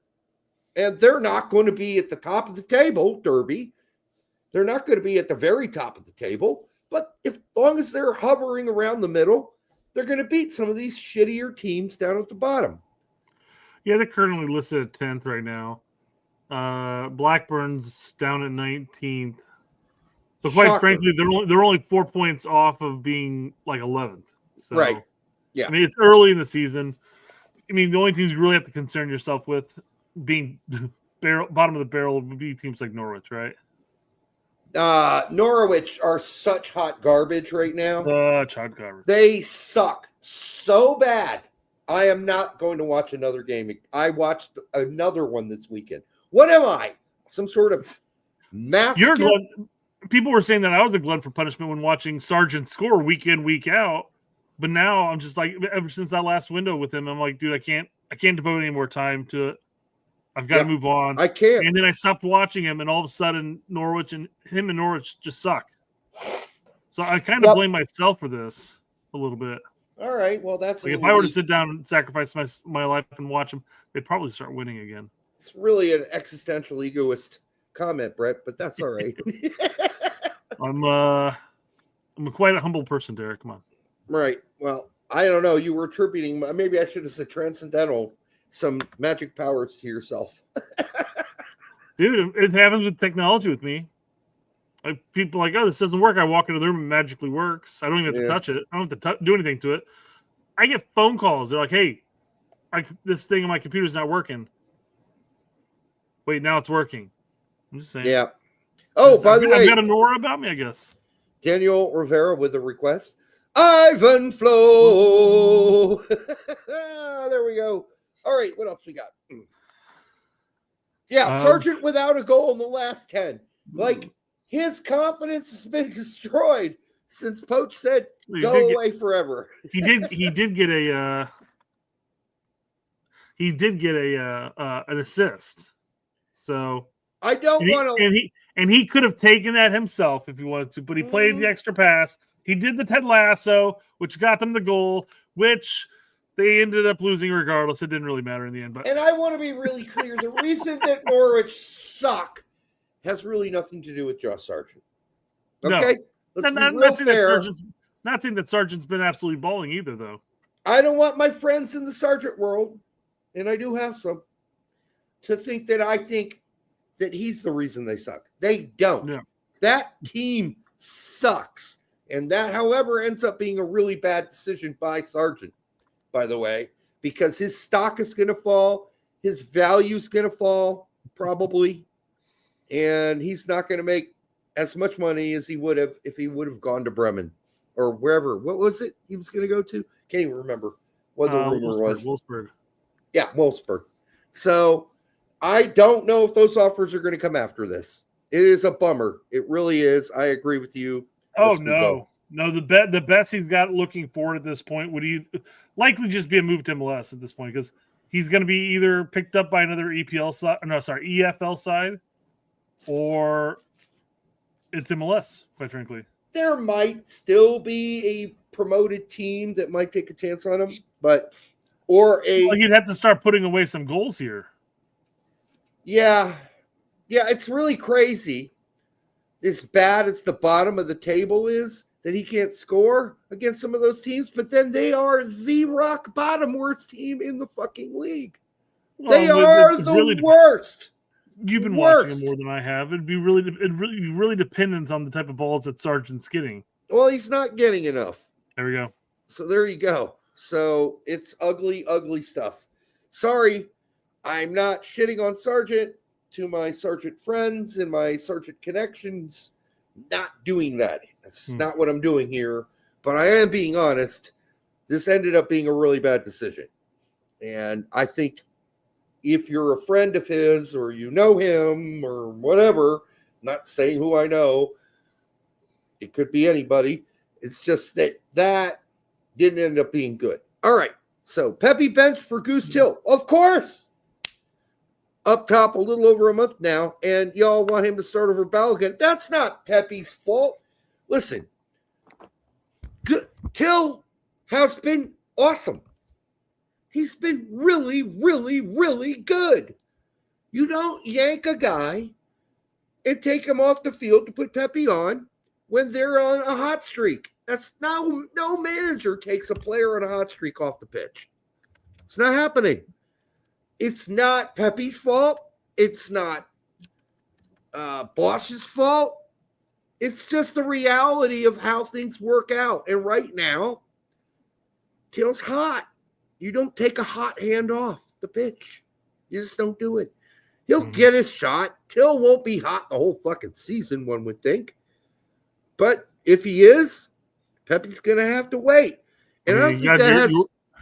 You're one of the top teams in Netherlands. I mean, he probably will continue to be hot for a long while, actually. That's my guess. Maybe. That could happen, Brett. That is true. It could also not happen. Could be other guys start scoring instead of him. Yes, you can't blame Pepe unless you want to blame him for his inability to stay healthy. And if you want to blame him for that, go ahead. This probably Till would have never got a chance to do this, but for Pepe's injury. There's predictions that there's going to be a Pepe Tanya Harding incident in the future. So Pepe's going to have one of his buddies hammer one of Till's legs sometime in the stadium and with a baseball bat. Yeah, I mean, listen, and to make the condemnation of Pepe, I feel like this is kind of what it is. Oh, Pepe's so garbage, Till's taking his job. So all you guys were saying he's better than Balogun. You fucking idiots. That's what this sounds like to me. And my reply would be, no, Till's been hot as fuck. He has earned the right to stay on the field until he's not hot. And that is not Pepe's fault because he was injured. Unless you want to blame the injury on Pepe. And to say that Pepe doesn't bring something different to the pitch versus Balogun. I mean, it's not like Balogun's hot as shit where he's at Monaco either, people. He's not on fire. Scored. He did just score. Yes. Agreed. But let's look at goals per minutes played. If you want to go there, if you want to go there, go to goals per minutes played this season. And Pepe still has them. Okay? So, whatever you want to say, I am not an advocate of either. I think it's circumstantial. I think you start Balogun, you can finish with Pepe. You could play both of them at the same time if you want to go 3-4, 1-2. I don't see that happening. I know people are hoping it happens in this window. We see two strikers on the field at the same time. I'm not betting on it. But then again. Freud was right, I guess, Then again. I'm not sitting on any fence, though. I'm just telling you, they're different players that bring you different things. One's a guy who can split lines on and run through lines quickly. But I think Pepe can do some of that too. Well, but I do think that Pepe's a poacher. He's still. I mean, a lot of these games. I'm scrolling back through FootMob real quick. A lot of these games, he's coming in still getting 20, 30 minutes. So it's not like he's coming in for like 5 minutes, 10 minutes, or whatever. But to come out with a post where you're like shitting on everybody that likes Pepe, that seems a little much. Yeah, there really does seem to be two camps at this point. Three camps. There seems to be an extremely heavy pro Ballo, and extremely heavy pro Pepe, and then there's a camp that's like, I'd be fine with either. Whatever. I'm fine with either. I don't think. I mean, I might lean. I don't even know if I would lean. Actually, I wouldn't have a problem either way. Yeah, and Colin says Pepe's not a poacher. No, I would say he's not just a poacher. Pepe can do more than poach. Okay, he's good at it. Poach can barely manage our national team. All right, I just got that. But anyhow, it took you a second there. I think that he can do more than just poach, but I think he's good at poaching too. I think he's good in the air. which Balogun is not. Is not. Yep. But Balogun can run lanes faster than Pepe can. And we've now seen signs of Balogun being able to hold up the ball and do really well with that, which is small sample size. It's but yeah, small sample size, but that shows he can do it, at least against Japan and the games we watched, right, with Balogun. Mm-hmm. So there are lots of positives here on both ends because that's something Pepe can do too, hold up the ball.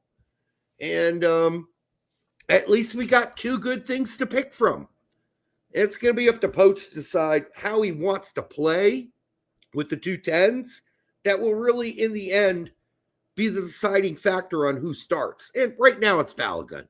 And there's really no argument because Pepe's been so injured and out of fitness and back and forth and in and out. And so it's Balogun. Right now, that's just what it is.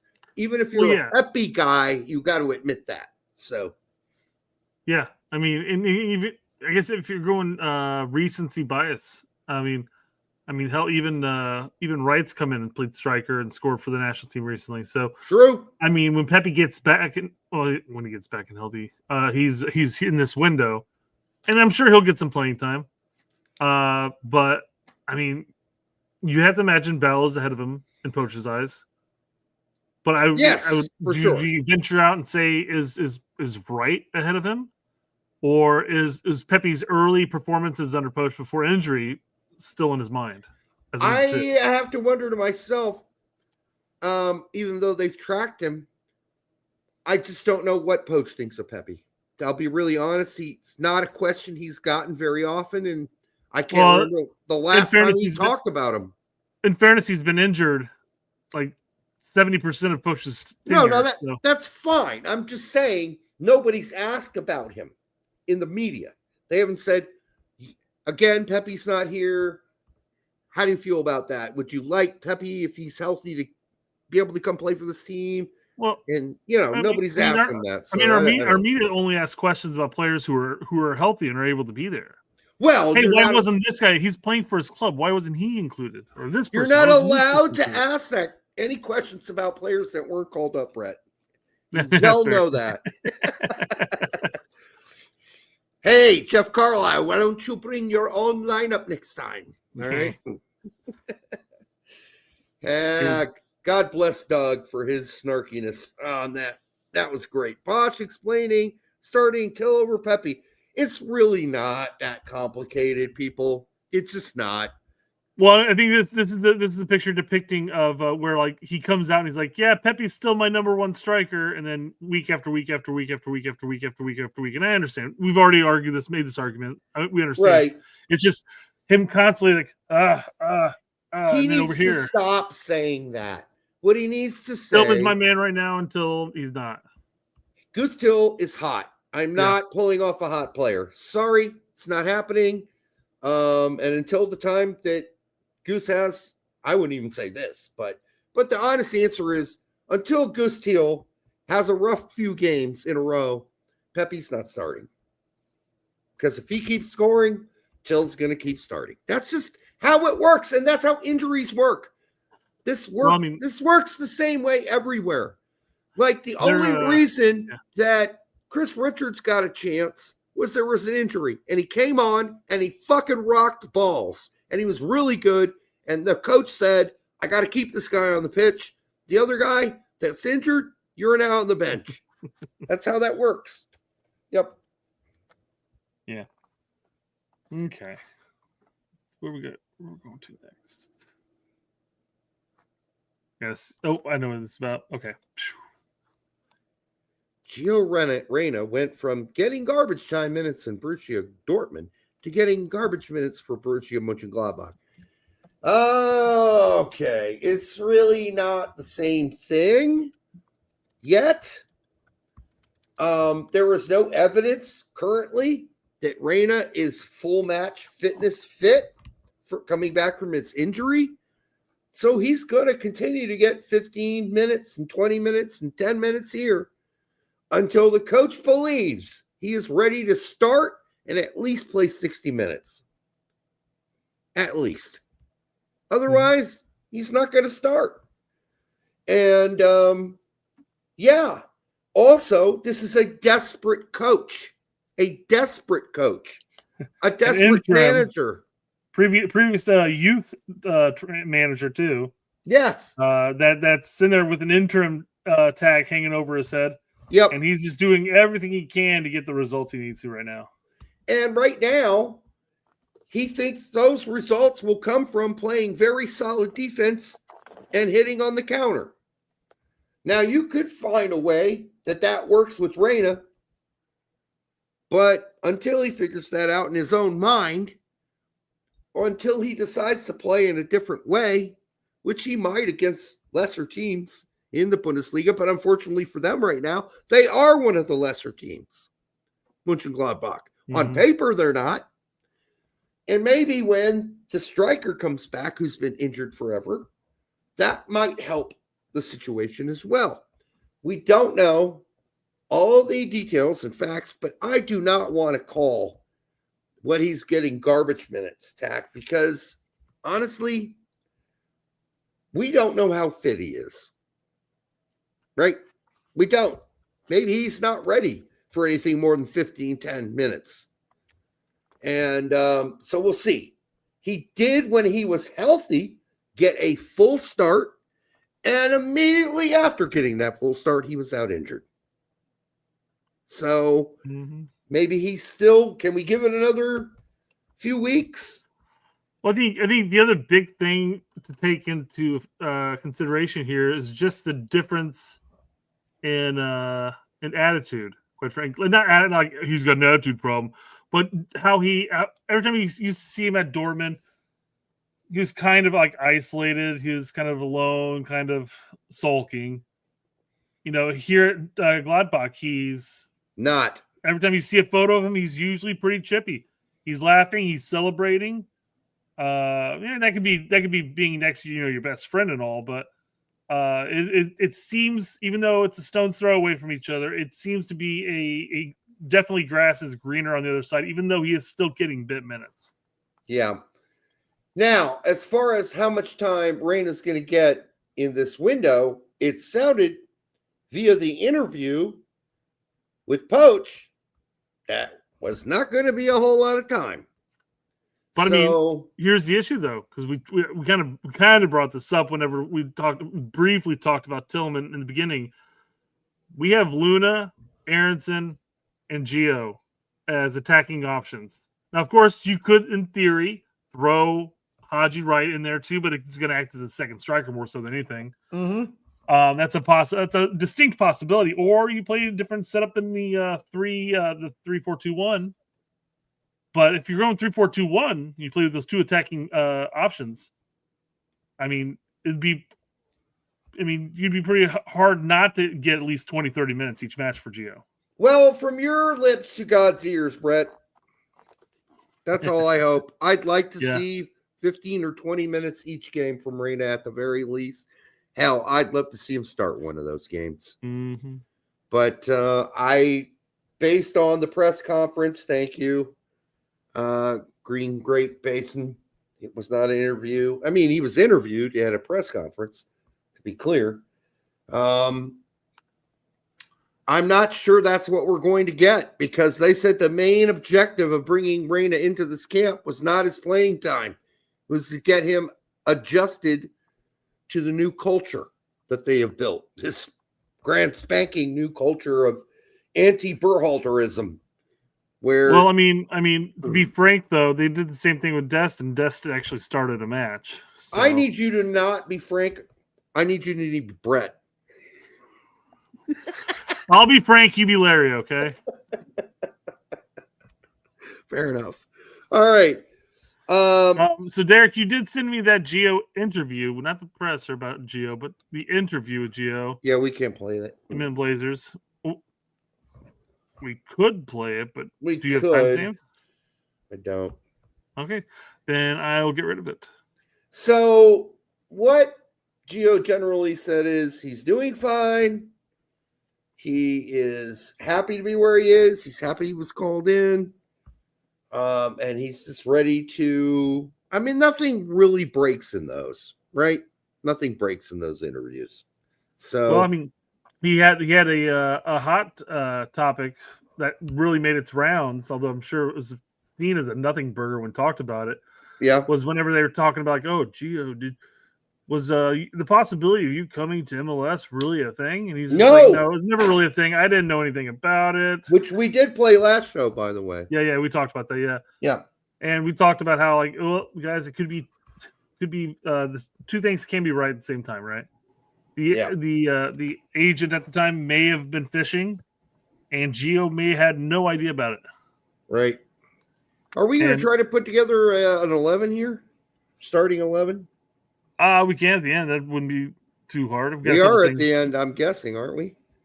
Yeah, shortly here. Yeah, okay. This is the last non-main topic part. The more I look at Tessman's performance versus PSG, the more nonsense of the below paragraph from L'Equipe is revealed. Is relevant, I think is what he meant to say, not revealed. No, he said the nonsense of the below paragraph is revealed. Oh, yeah, The whole thing about Tessman is bullshit, is what he's saying. All right, first of all, they're supposed to lose to PSG. Okay? They're supposed to get crushed. They lost, 3-2? It wasn't that bad. And I saw the loss that he had on the highlights. But it sure looked like a foul to me. If you want to call that a steal, and Tessman being a freaking out and not being able to deal with pressure, whatever. But it seems like already at Lyon, they are looking for a scapegoat. And the articles all start out with the following words, Brett. The American, Tanner Tessman. The American, Tanner Tessman. The American has been a catastrophe. Who fucking cares where he's from?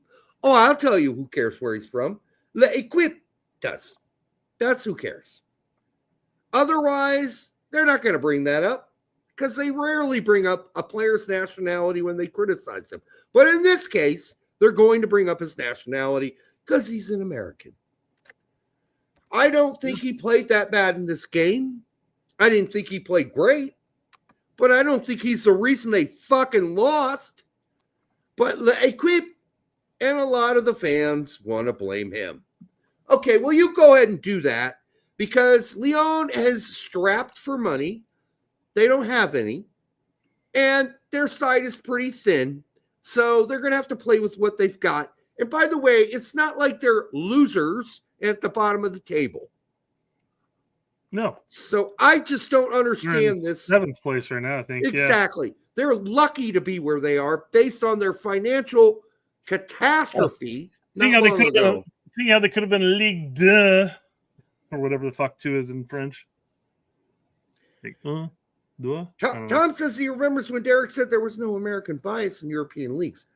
Oh, never said the media doesn't have bias and that the fans don't.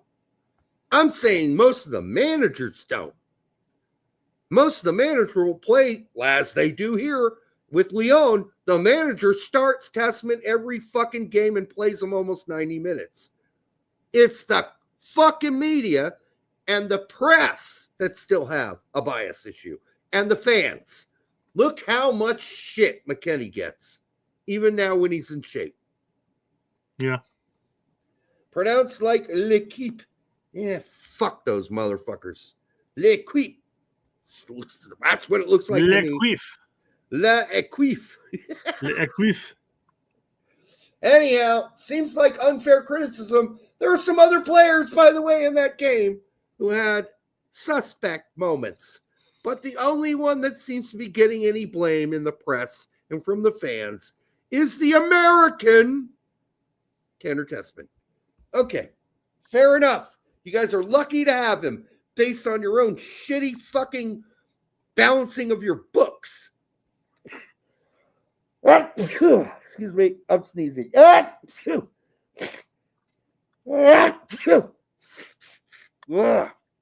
Oh my God. Woo. So in U.S. soccer news, Derek, Timmy Tillman has taken the place of Tyler Adams and Sean Zawadzki. Zawatsky. Thank you. I'm not Yeah, sure why I but was putting the wrong emphasis and the wrong syllables.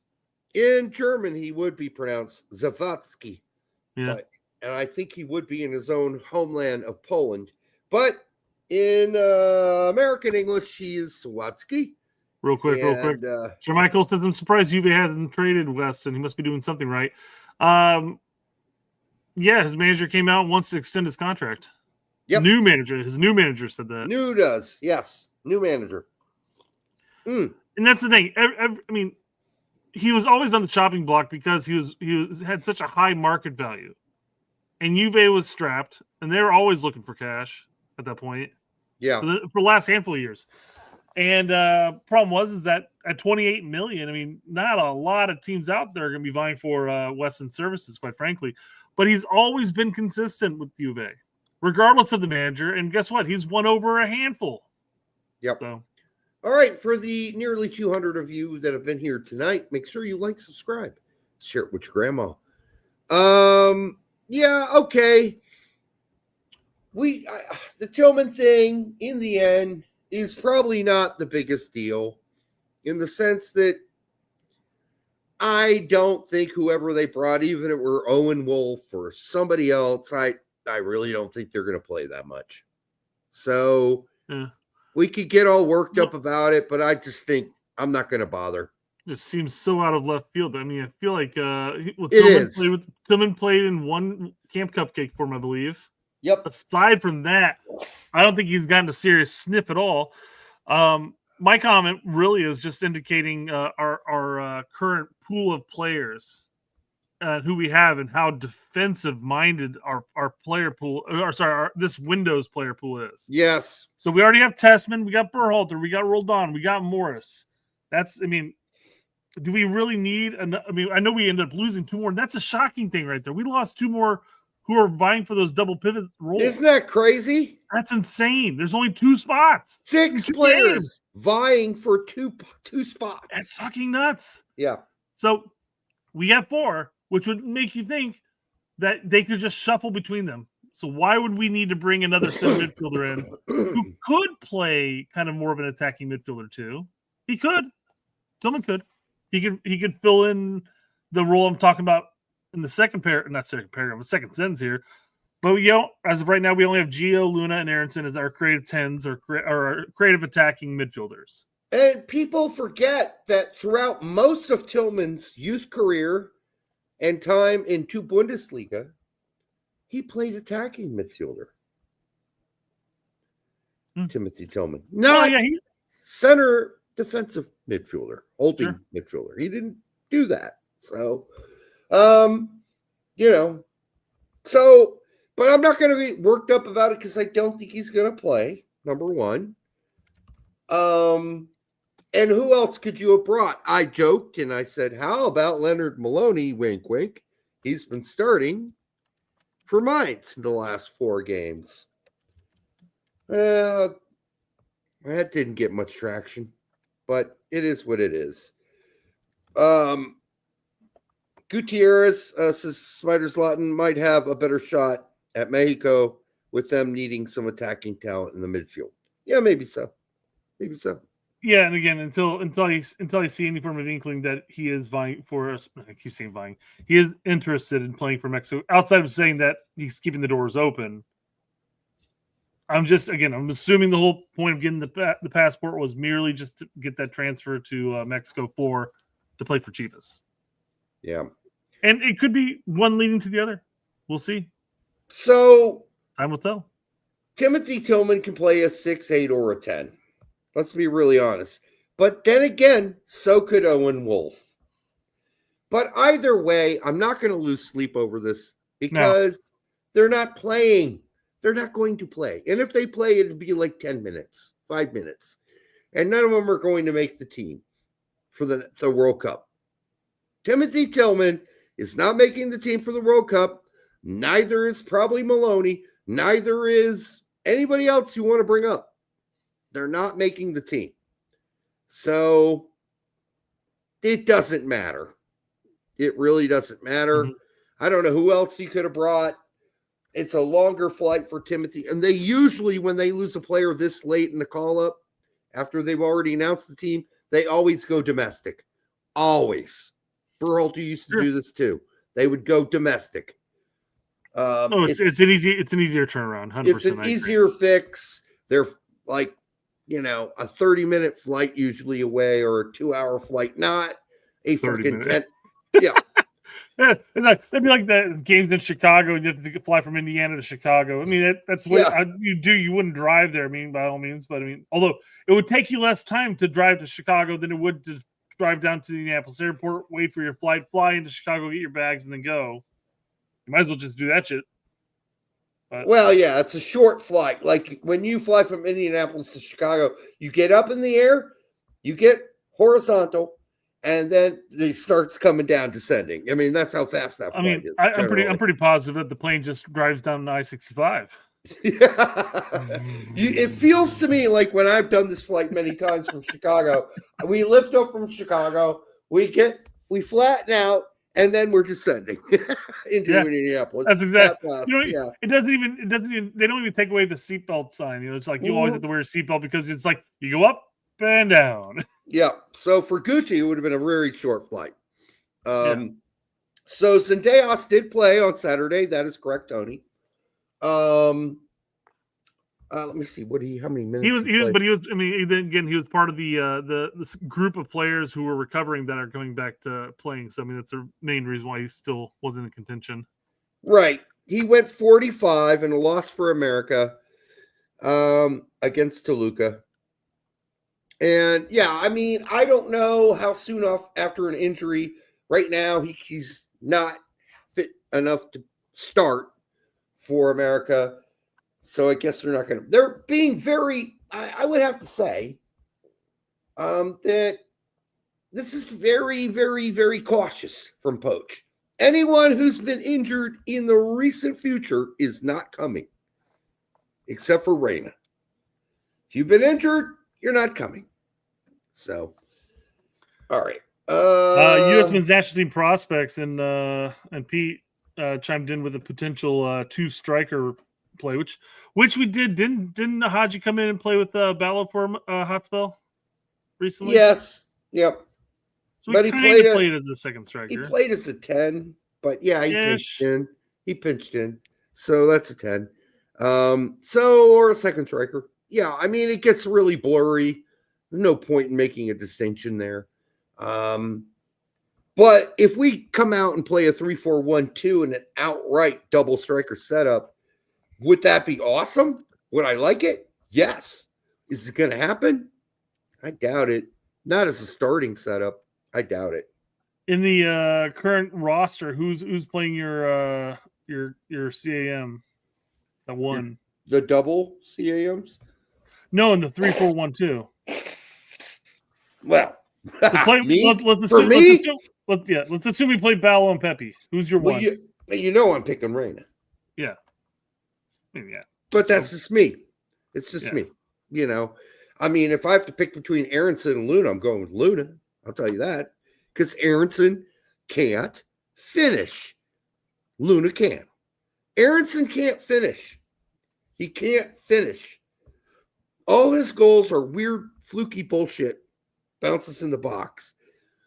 He has his assist level for 2 seasons with Leeds is egregious. I go with Luna at that 10 spot before I go with Aronson. But if you're going to let me pick, I'm picking Reyna because I want to see him get a shot to show his value. Because I still believe the player I saw 3 or 4 years ago, 5 years ago, somewhere in that carcass is still that player. I think that player still exists. How does that player just disappear? I don't believe a player like that can just fizzle away. I don't believe a player who is one of the best players in the Holland and the era with Dortmund, with Bellingham And how I don't believe that player evaporated and is no more. I can't yet believe it. I can't see how that just disappears. And usually when it does disappear from players with high ceilings, it's because of injuries. Have the injuries done this to Reyna to the point where he is no longer and can no longer be the player he was? God, I fucking hope not. No, Is it possible? It could be. But here's the thing: we've in the limited playing time, even at Gladbach, we've seen flashes of it. It's still there. It's still there. He needs playing time. He needs to recover. That's all it is. Yep. Get the mojo. And I don't see a loss of mojo. When he has played for Gladbach, I still see glimpses of the mojo. I still see it there. I just need to see it over 70 minutes, 80 minutes. I need to see the mojo over more than 15, 10. Mm-hmm. So this might be the chance, but based on Poch's press conference, I'm reserving my hopes to see much Reyna. I really am, unfortunately. We'll see. Freeze. Yep. And it's a 4-3. Okay, so the 3-4. So Ream, and based on the way Ream played this weekend, but I think he will start anyhow. And of course, Richards, and then Trusty. Richards isn't here. That's right. There's no Richards. So Trusty and McKenzie, right? I would think that Miles plays, oddly enough, Miles might play over Trusty. Here's the situation. Trusty is a left center back. Or a center back, but not a right center back.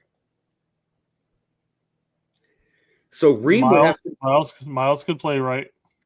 Ream would have to move to the middle. I don't think that we're getting rid of Ream. No, I don't think Ream's going anywhere. So I think he might play center back. And then you put McKenzie on the right.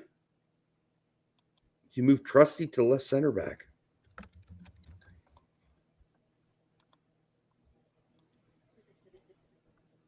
Who are other options here? We got McKenzie. Let's just assume. But McKenzie's the left center back too, though. I know. And Reeves not playing right center back. That ain't happening. Who's our other people? Who's our other center back options? Scally, I guess, but who else? There we go. I'm going with that one.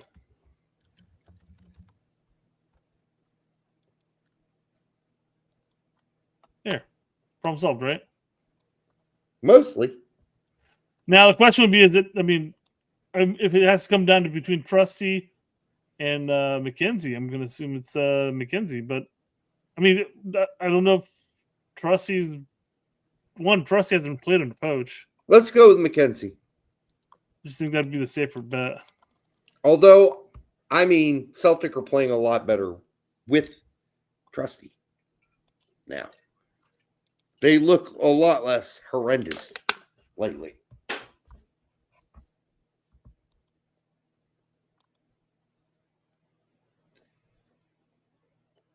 But so Trusty, Miles, and the people saying Miles for Scally are probably right.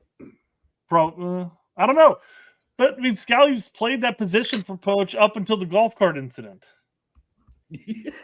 So I'm just saying that Miles wasn't even a figment of Poch's imagination as far as the player is concerned until the Gold Cup, which he'd really been playing. Yeah. All right. Well, I'm fine with this. Let's compromise. Guest, obviously, right back. Arson, left back. This site's pissing me off with all these stupid advertisements. Yeah, we should just go back to the other one he used. I'm gonna have to, because this is just. I like the fact that it has the photos and everything, but it's just driving me nuts. Yeah, fuck them. Tessman.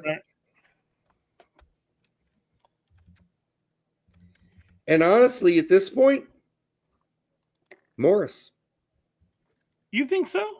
What do you think? I mean, it's Poach. I'm leaning more on Roldan than Morris for him. I'm thinking Morris is going to get this call. By the way, had another fabulous match this weekend. Morris. Saying that last window Morris played for us, man, he was least of really. I don't know, not least. I don't know. Roldan over Morris? I'm just trying to think of like Poach here. I know. It's difficult. Now we get to up top. We can go with Balagun. That's easy. But yeah, Aronson. I don't know who else you put there. Luna.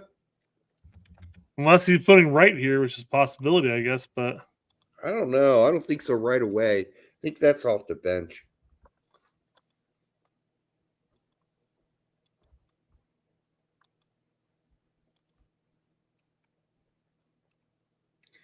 God, I'd rather have Reyna than Aronson. God help me, I would. Again, this wouldn't be my pick either. No, it wouldn't. I would love to see Luna and Reyna play together. That would be fucking awesome. Yeah. And then bring Aronson on when you got a 1-0, 2-0 lead. Close it out for the last 15 minutes, 20 minutes. This Aronson thing is... No offense to Aronson, but... Larry, I am not 5'8", you fuckface. All right. I mean, guys, looking at this, is there anybody that you'd have over what we picked? I mean, obviously the Miles talk is a possibility. Fucking K commercial. God damn. Roldan's a possibility. Can you blow it up a little bigger? Again, I'm just trying to get everybody in the view. There we go. Yeah. Yeah, you don't need to even have Freeze in the picture. We already know who that is. This looks believable to me, Brett. It really does. It really does. BMR says Tim Tillman. Nope. Nope. Yeah, not gonna happen there. May get a sub minute here, but yeah. No, I think that's it. I think that's a very believable group. If it's Roldan over Morris, I don't know. I think Larry really likes his team. Yeah, well, it's gonna be very much a Larry team. Larry, jizz in his pants. Too many Vikings. Too many Vikings. Well, I'm sorry, Larry, but a lot of the guys are injured. That's why we got too many fucking injuries. It's ridiculous the amount of okay, guys coming just back from injury. I know. I saw posts today. Like, okay, why are we not bringing McKenzie and Cardoso? Okay, well, Cardoso's just coming back from injury. He has not played a single game. McKennie, we all been told why, because he is a new manager and Poach thinks it's more important that he gets regular minutes with his club than play here because we know who he is. I'm fine with that. I would be optimum if he could be here. But then again, how optimum is it? Because he's going to be here, but there's no Adams, there's no Pulisic, there's no Weah. Like, we're missing a shit ton of people. So it's not like we're really building chemistry regardless, because there are too many fucking injured people. You're not really building any chemistry because some of your major pieces are missing. So fuck it. Now, of course, we just found out about the Adams things pretty recently, but still, this is still, there are portions of this that I think are locks for the World Cup, but really you go get that fucking ad off here so I can read this thing. I've been doing it like every 10 seconds I'm deleting one. The only locks for the World Cup on this team, absolute locks with no doubts to my mind are Dest, Balogun, Ream, and Freeze. Absolute 100% locks. No doubts in my mind. Man, those Peckerwoods don't stop, do they? I literally just said I blame Alex Caven for the site. Fix your country, lineup-builder.co.uk. Wow. All right, I'm bowing out the site because I don't want to give him any more fucking money. Absolutely. Some people think that Luna's a lock. I don't know. I can't read Poach's mind. I think the lock in the 26th for the World Cup.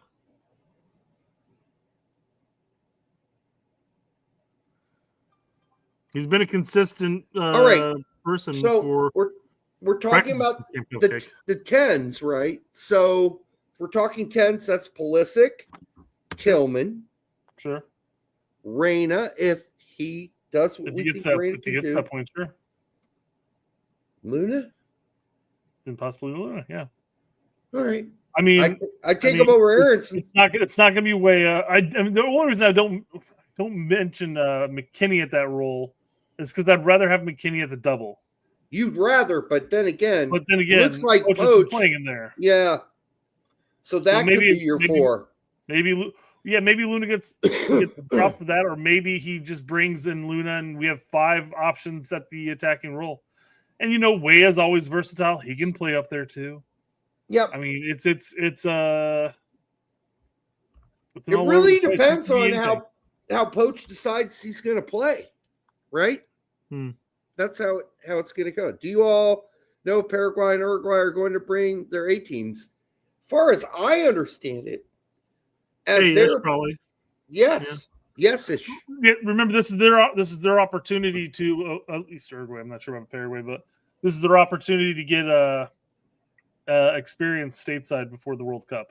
I know that at least Uruguay have some injuries, and I hope they're all healed and all their best players are ready to go for this friendly, because I want to see the best Uruguayan team. I want to see the best Paraguayan team. I don't know about the injuries on Paraguay's team, but I know there were some injuries on Uruguay. So let's hope that those are all fixed. I want, even though it's not our A team, it's kind of a B+ team or a B team because of all the injuries and guys that weren't called up. But I'd still like to see them get a really good challenge. I want to see a really good game where they're challenged and they have to respond to the challenge. And then we'll find out who's really ready from this B group to say, I'm ready for the A group once the A team, whenever the fuck that happens. It's not going to happen until what, March? What, say it again? Yeah, next match. Yeah, next match is until March. So this is a lot of the B guys saying in this match, I'm ready for the A squad in March when all of everybody that's actually, hopefully all of them are healthy. I'm ready for that team. So that's what we're going to get here. Mm-hmm. But will it surprise me, Brett, that Roldan starts instead of Morris? No, it won't, Brett. You will be absolutely right if that happens. The straight red ass bandit, that's not nice at all, man. We're not baboons. We're not baboons. We've much more evolved from the much red ass baboons. We wear pants. I don't fling shit. I just talk it. Larry's he's made me 5'7". Maybe another 5 years. Maybe another 5 years. Larry, you're such an asshole, but it's good, man. I love you.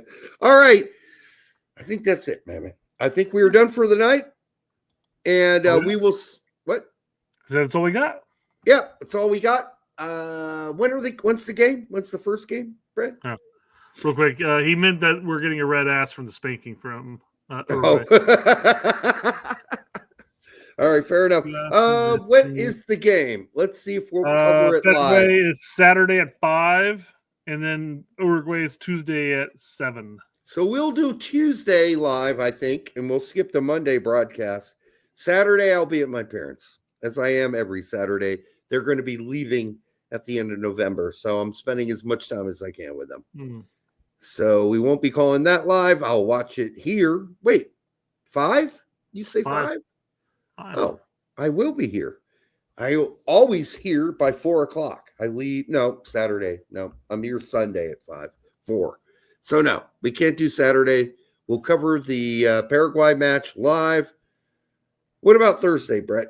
Do we need to do a Thursday? Or is that just more? Let's just wait and see. We might do. It'll be a recap of the window. Although we had talked to Pete about doing a recap of the window, so I guess let's talk to Pete and find out when he's planning on doing it. Real quick, guys, I do want to bring up that Derek and I have been talking about the format of the show. Yes. During these incredibly dead upcoming months, I mean, we don't even have a Camp Cupcake to look forward to. No. These upcoming months, I think after this window, we're going to be changing the format to a live stream on Monday, and then we're going to release some recorded videos throughout the week. No Thursday show. That's the plan. Yeah. Because there's legitimately less and less to talk about for the next upcoming couple months. And by the way, all these live shows are killing our algorithm. They're just destroying us, guys. Yeah. It's killing us. So it's better for us, Brett and I, to sit down on a Wednesday or a Thursday and make some recorded shows than it is for us to continue to pound the live shit Mondays and Thursdays. Now, when shit's alive and hot, we will do Mondays and Thursdays. Yeah, but for now, we'll go back to it. But during these more sleepy months, up until March, we might see, I mean, we'll always be here Monday live unless something tragic happens. But Thursdays, you might get a tape show. Okay? Yeah. A tape show. Kevin Brenner says, we do an all fluff, no soccer talk then, right? BMR says beginning of the end for straight red card. I hope not. I hope not. I hope our tape shows will still be interesting for you guys, and we'll be able to get guys in to do those tape shows at weirder hours. They can't do it, so we could do interviews with people we can't usually do them with because of their schedule. So that's the other benefit. You know, the Charlie Davies and you know, the Hercules Gomez's, and like, I mean, it'll give us more opportunity to do that kind of stuff too.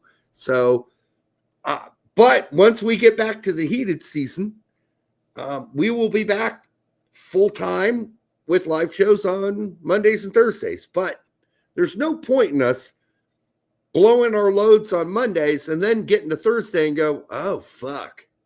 Now, if there is some shit to talk about on Thursdays, we will obviously be live. So we will keep that in mind. But that's the plan for the some of the droopy weeks going forward. But we will always be here on Monday to hang out with all of you. So keep that in mind. We love you, and we're not abandoning you. All right. Until the next time on the Straight Red Card, we'll see you soon. Good night.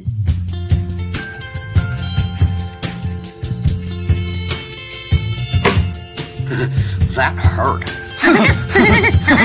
Blowjobs are a no for me. It is a skill. It is a practice skill. It is a necessary skill. Ooh, great The blowjob. secret to a great blowjob is saliva, saliva, saliva. It's important for us to learn from this because I think we lose because we beat ourselves. You need to swallow it too. I don't understand the problem here. The people don't understand esophagus is the main player of the game. Try to stay away from it as much as I can. You can start by licking the tip. I didn't understand it, but Patrick Agyemang to Bambi or a newborn giraffe or what.